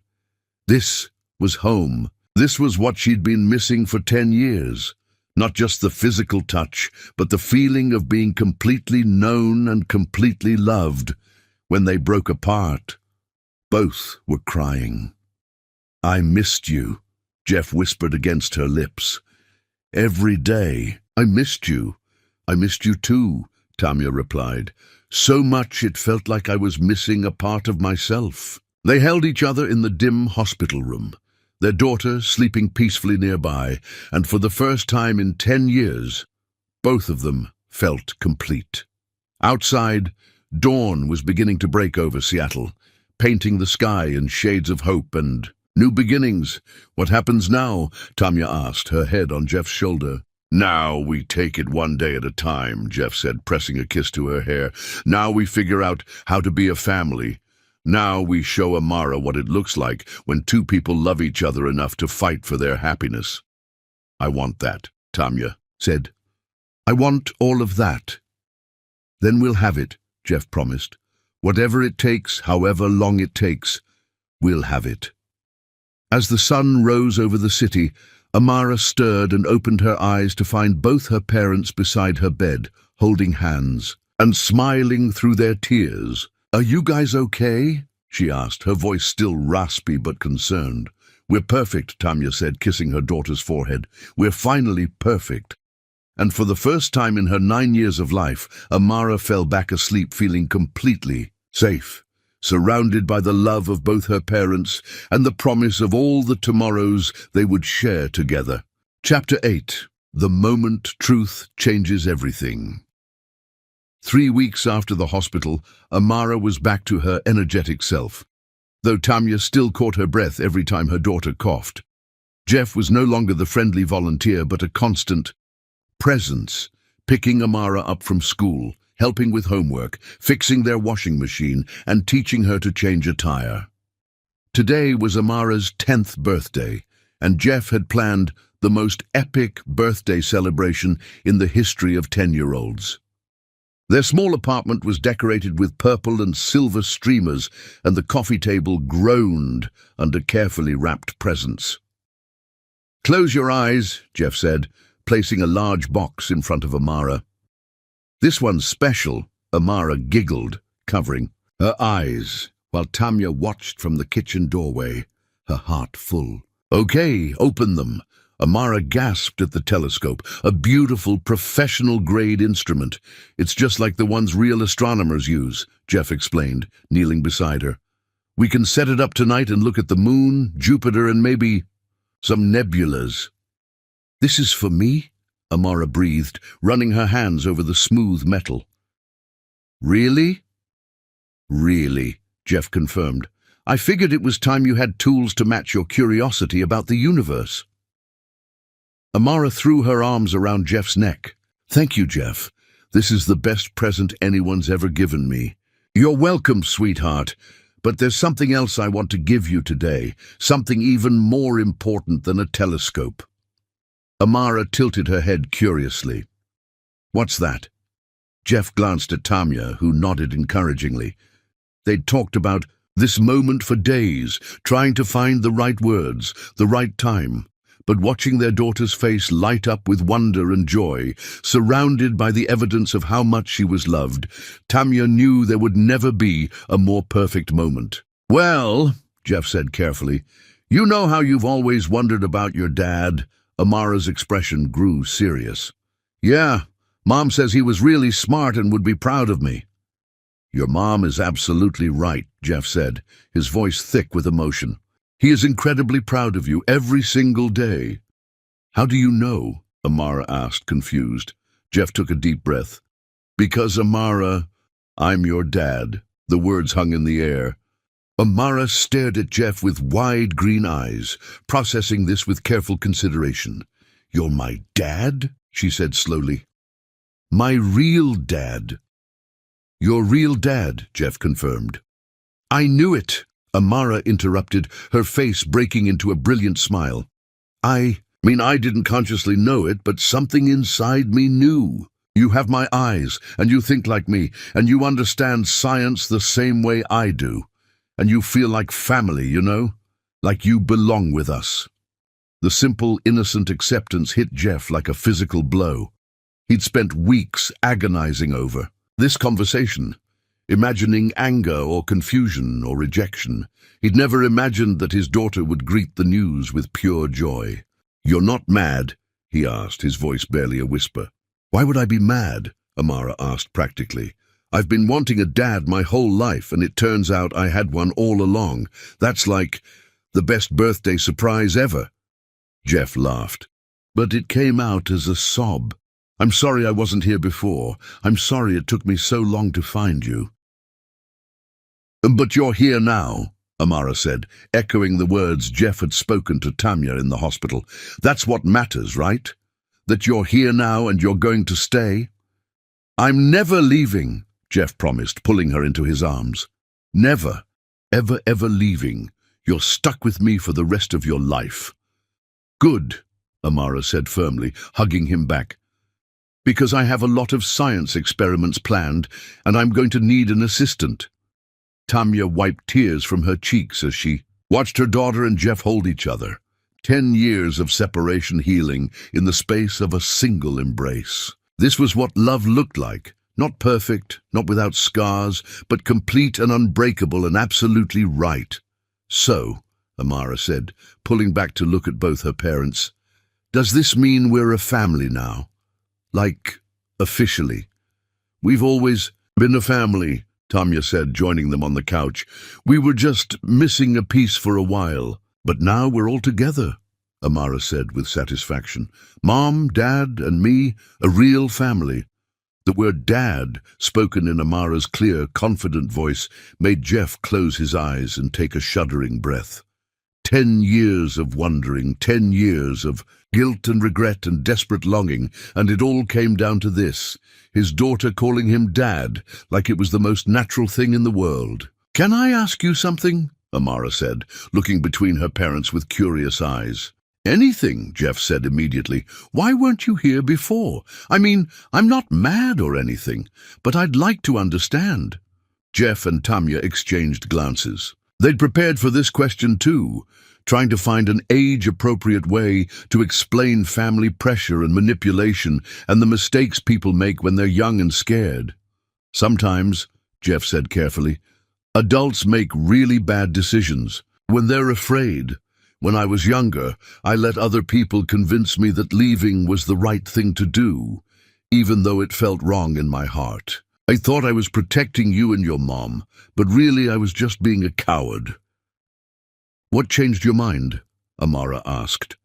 "I saw you," Jeff said simply. "At the science fair.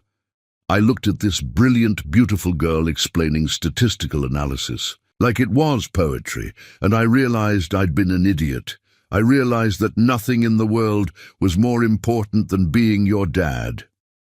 Amara considered this with the seriousness of someone much older than 10. "Well," she said finally, "I'm glad you figured it out, even if it took you a really long time." "Me too," Jeff agreed. "And I promise from now on I'm going to make much better decisions, starting with this one." He reached into his pocket and pulled out a small velvet box, causing Tamya's breath to catch. "Jeff," she said, her voice full of warning, "what are you doing?" "Something I should have done 10 years ago," he said, sliding off the couch to kneel in front of both Tamya and Amara. "Something I want to do in front of our daughter, so she knows that when I make promises now, I keep them." Amara's eyes went wide. "Are you going to propose to Mom?" "If she'll have me," Jeff said, his eyes never leaving Tamya's face. "Tamya Bako, you are the love of my life, the mother of my child, and the strongest person I've ever known." I know I don't deserve another chance, but I'm asking for one anyway. Will you marry me? Will you let me spend the rest of my life proving that I'm worthy of you and Amara?" Tamya stared at the ring, a simple solitaire that caught the morning light like captured starfire, and felt her heart stutter. It was too soon. Her practical mind protested. They'd only been back together for 3 weeks. They had so much to work through, so many conversations yet to have. But then she looked at Amara's face, glowing with excitement and hope, and at Jeff's face, open and vulnerable, and full of the kind of love that had always made her believe in impossible things. "Say yes, Mom," Amara whispered, bouncing with anticipation. "Please say yes. I want us to be a real family so bad." "We're already a real family," Tamya said, but she was smiling through her tears. "But yes, yes, I'll marry you." Jeff's face crumpled with relief and joy as he slipped the ring onto her finger. It fit perfectly, and Tamya realized with a start that it was the exact ring they'd looked at in a jewelry store window 10 years ago, when they were young and broke and planning a future that seemed impossibly bright. "You remembered," she whispered. "I remembered everything," Jeff said, kissing her hand. "Every conversation, every dream, every promise we made to each other. I've been carrying them with me for 10 years, waiting for the chance to make them come true." "This is so romantic," Amara declared, clapping her hands. "Are we going to have a wedding? Can I be the maid of honor? Can we have cake?" "We'll have the biggest, most beautiful wedding you want," Jeff promised, gathering both Tamya and Amara into his arms, with cake and flowers and dancing and everything. "And you'll really be my dad forever?" Amara asked, suddenly serious again. "You won't change your mind or have to go away for work or anything?" "I will really be your dad forever," Jeff said solemnly. "I'll adopt you officially if that's what you want, so the whole world knows you're mine. I'll come to every school event and science fair and soccer game and recital. I'll help with homework and teach you to drive and walk you down the aisle at your wedding someday, assuming I don't lock you in a tower to keep boys away from you." Amara giggled. "You can't lock me in a tower. That's scientifically impractical." "Maybe. Just a very tall house with excellent security systems," Jeff conceded, making both his girls laugh. As they sat together on the couch, Amara between her parents, admiring Tamya's ring and making plans for the wedding, the telescope forgotten in its box, none of them noticed the black sedan parked across the street or the photographer with the telephoto lens capturing images of their perfect family moment. In his downtown office, Harold Wilsman studied the photos with cold calculation. His son had chosen his path, had cut ties with the family business and fortune to play house with a nurse and her child. It was disappointing, but not surprising. Jeffrey had always been too soft, too sentimental. But Harold had built an empire by never accepting defeat gracefully, and he wasn't about to start now. If Jeffrey wanted to throw away his birthright for this woman and her daughter, so be it, but he wouldn't make it easy for them. Harold picked up his phone and dialed a familiar number. "Helena, it's Harold Wilsman. I think it's time we discussed your return to Seattle. Jeffrey appears to need guidance in making appropriate life choices." But in Tamya's small apartment, surrounded by birthday decorations and filled with laughter, the Wilsman family was too lost in their own happiness to sense the storm gathering on the horizon. For now, they had this moment, this perfect, complete moment of being exactly who they were meant to be. Amara looked at the ring on her mother's finger, then at Jeff's face, then back at her mother. "I love you both so much," she said simply. "Thank you for finding each other again. Thank you for finding me.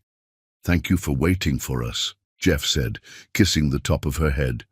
"Thank you for being patient while we figured out how to be the parents you deserved.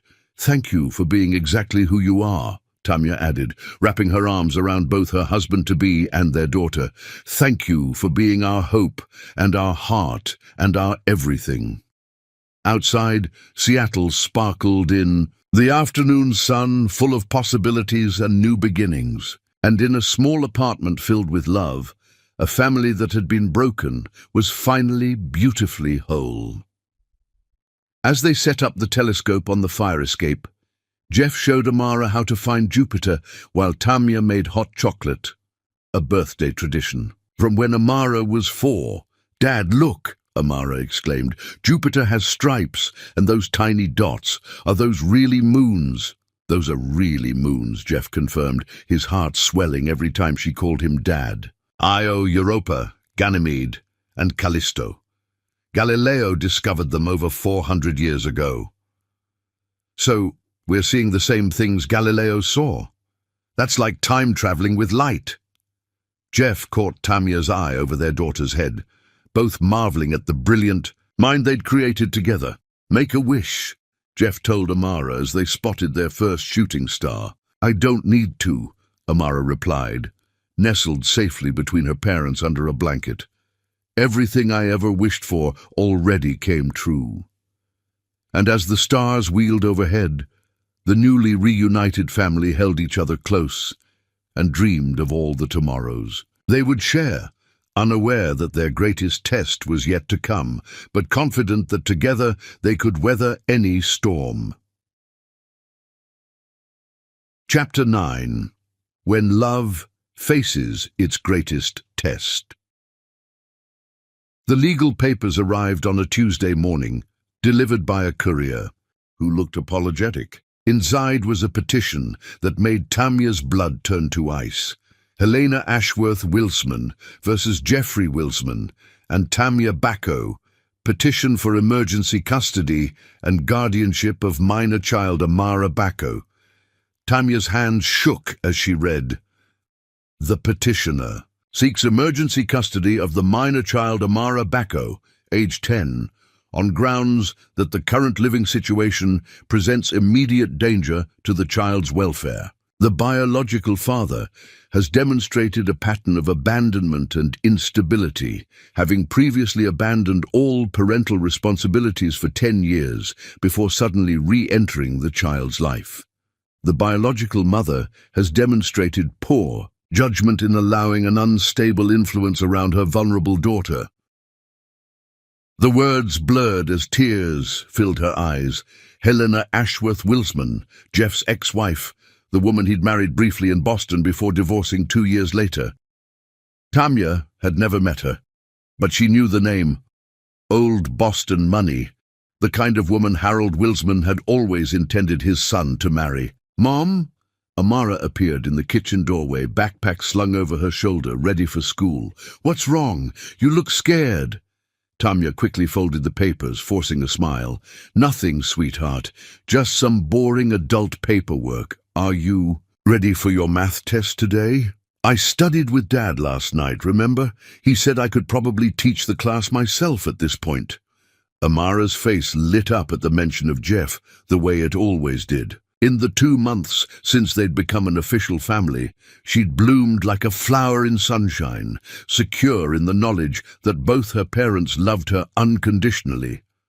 The thought of anyone trying to take that security away from her made Tamia feel physically sick. "Mom, seriously, what's in those papers?" Amara asked, her 10-year-old perceptiveness cutting through Tamia's attempted deception. "You look like you did when I was in the hospital." Before Tamia could answer, Jeff's key turned in the lock. He'd moved in officially 3 weeks ago, after a whirlwind engagement and a simple courthouse wedding with just Amara, Mrs. Rodriguez, and Tamia's mother as witnesses. They'd planned a bigger celebration for later, but none of them had wanted to wait to be a family. "Good morning, beautiful girls," Jeff called, appearing in the kitchen with coffee and pastries from Amara's favorite bakery. But his smile faded when he saw Tamia's face. "What's wrong?" Silently, Tamia handed him the legal papers. She watched his expression change as he read. Confusion giving way to understanding, then to fury so intense it made him physically step backward. "That bitch," he said quietly, then immediately looked at Amara. "Sorry, sweetheart. That's not appropriate language." "Who's Helena Ashworth Wilsman?" Amara asked, reading over Jeff's shoulder with the quick comprehension that made her parents proud and terrified in equal measure. Jeff closed the papers before she could read more. "She's someone from my past, before I came back to you and your mom. And she wants to take me away." Amara's voice was small, scared in a way that made both parents' hearts break. "No one is taking you anywhere," Jeff said firmly, kneeling down to her level. "I promise you, Amara, no one is ever going to separate our family." "But she says you abandoned me," Amara said, her eyes filling with tears. "She says Mom made bad choices. She says a lot of things that aren't true," Tamya interrupted, pulling her daughter into a fierce hug. "Some people try to hurt others by saying mean things in legal papers, but that doesn't make them true." "Then why is she doing this?" Amara asked. Jeff and Tamya exchanged glances over their daughter's head. "How do you explain to a 10-year-old that some people view children as pawns in larger games? That money and power can corrupt people into believing they have the right to destroy families for their own purposes?" "Sometimes," Jeff said carefully, "when people are angry about choices other people make, they try to use the courts to force things to go their way. Helena is angry that I chose to be with you and your mom instead of staying married to her." "But you love us," Amara said, as if that simple fact should settle the matter. "More than anything in the world," Jeff confirmed. "And that's exactly why we're going to fight this and win." After they sent Amara off to school with extra hugs and reassurances, Jeff immediately called his lawyer while Tamya paced the kitchen, reading and rereading the custody petition. "Richard, I need you to drop everything," Jeff said into the phone. "Helena's filing for emergency custody of Amara. Yes, I know it sounds insane. No, I don't care what it costs, because she's my daughter and I'm not losing her." The lawyer's end of the conversation was clearly not encouraging based on Jeff's increasingly tense responses. "What do you mean she has grounds?" Jeff demanded. "I've been in Amara's life consistently for months now. Yes, I understand that 10 years of absence doesn't look good. No, Tamya is not an unfit mother. That's fucking ridiculous." Tamya's phone rang while Jeff was arguing with his lawyer. "Unknown number. Ms. Bacco, this is Helena Ashworth Wilsman. I think we need to talk." The voice was crisp, educated, with elite boarding school accent. Tamya's free hand clenched. "I have nothing to say to you. Meet me for coffee in an hour. Pike Place Market, second-level cafe. Come alone." "I'm not—" "Ms. Bacco, I have lawyers, unlimited resources, and a compelling argument that a 10-year-old deserves stability, rather than being caught in her father's midlife crisis." 1 hour. The line went dead. "Who was that?" Jeff asked, having finished his own call. "Helena. She wants to meet." "Absolutely not," Jeff said immediately. "Tamya, you can't—" "I have to," Tamya interrupted. "If there's any chance of resolving this without putting Amara through a custody battle, I have to try." An hour later, Tamya sat across from Helena Ashworth Wilsman in a cafe overlooking Elliott Bay. Helena was stunning in the way of women who'd never doubted their worth. Blonde, elegant, refined beauty that graced magazine covers. "You're prettier than I expected," Helena said, stirring sugar into her coffee. "I can see why Jeffrey was infatuated." "What do you want?"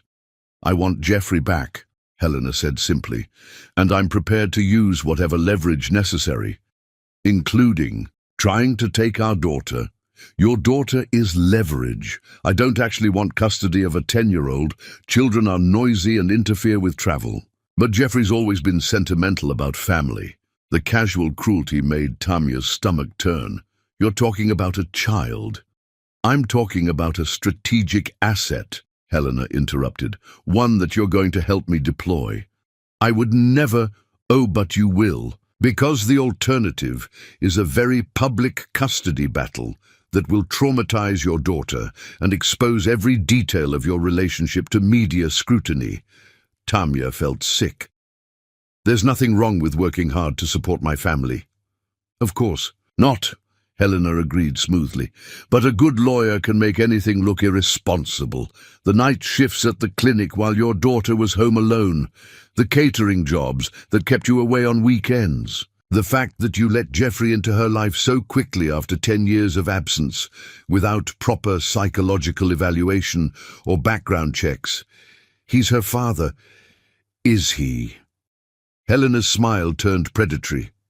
Because my lawyers have been very thorough, Miss Bacco.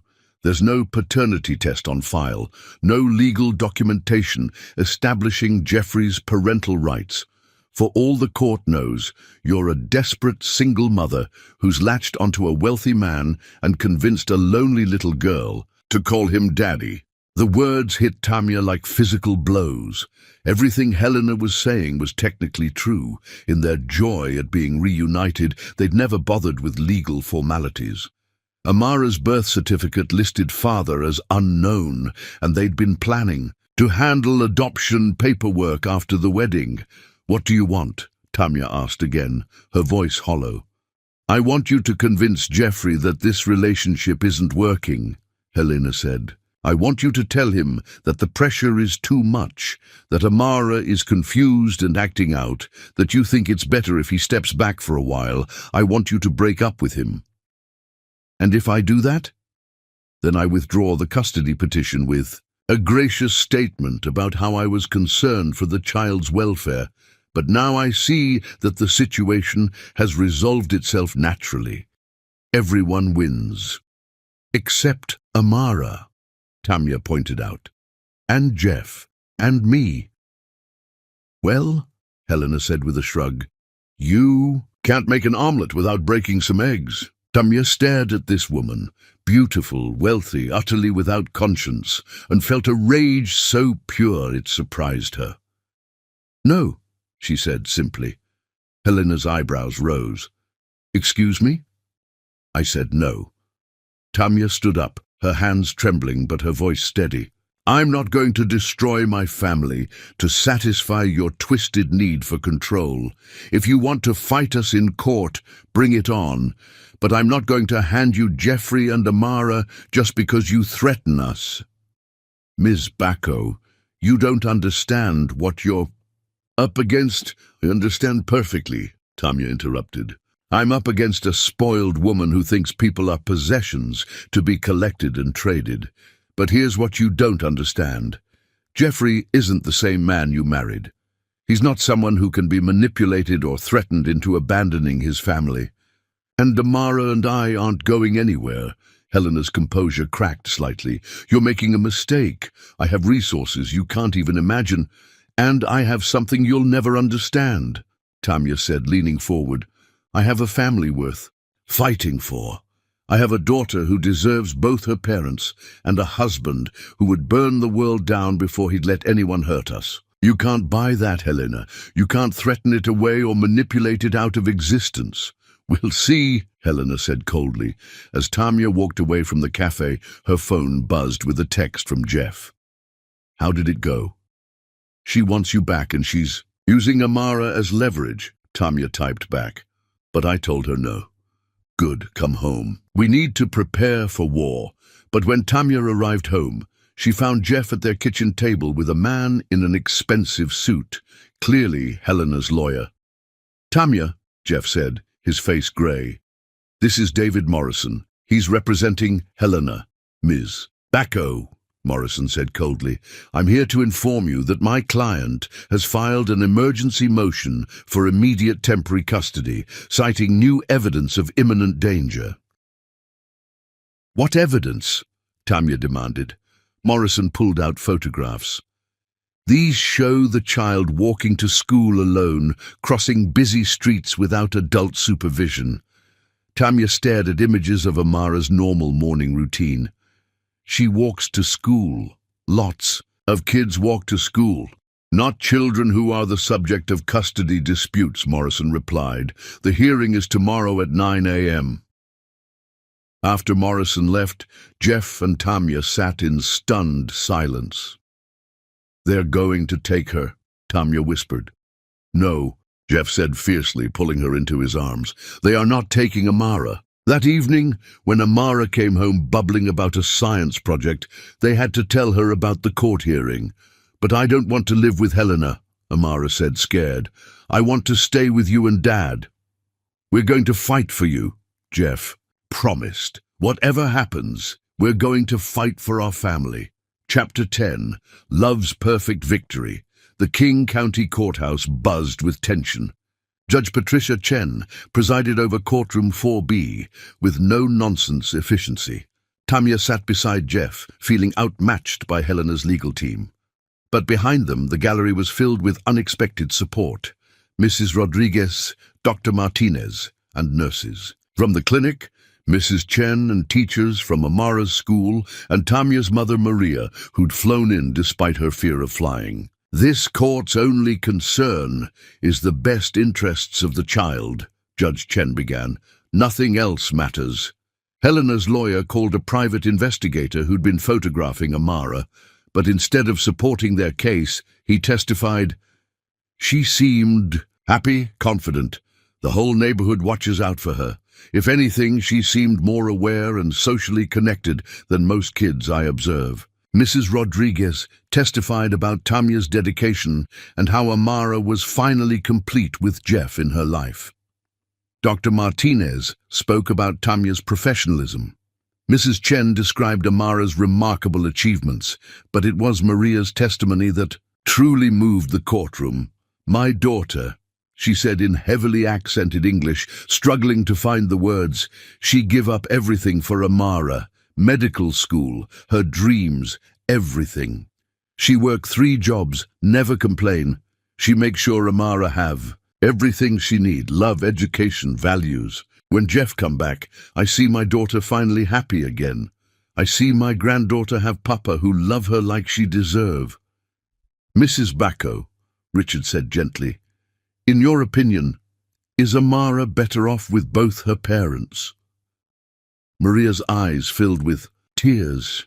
"Mijo," she said, looking directly at Jeff, "you hurt my daughter very bad 10 years ago, but I see you now.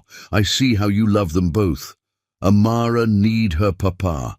Family is family." When it was time for Amara to testify, Judge Chen called her to chambers rather than putting her on the witness stand in open court. Jeff and Tamya were allowed to accompany her, along with both legal teams. Amara sat in the big leather chair, across from Judge Chen's desk, her legs swinging because they didn't quite reach the floor, but her voice was clear and confident as she answered questions.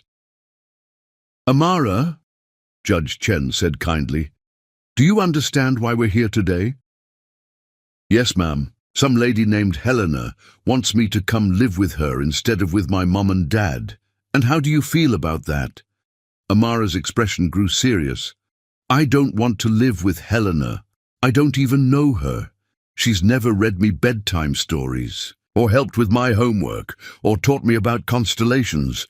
Why would I want to live with someone who doesn't know me?" "Tell me about your dad," Judge Chen said. "Jeff, how long have you known he was your father?" "I figured it out at the science fair," Amara said proudly.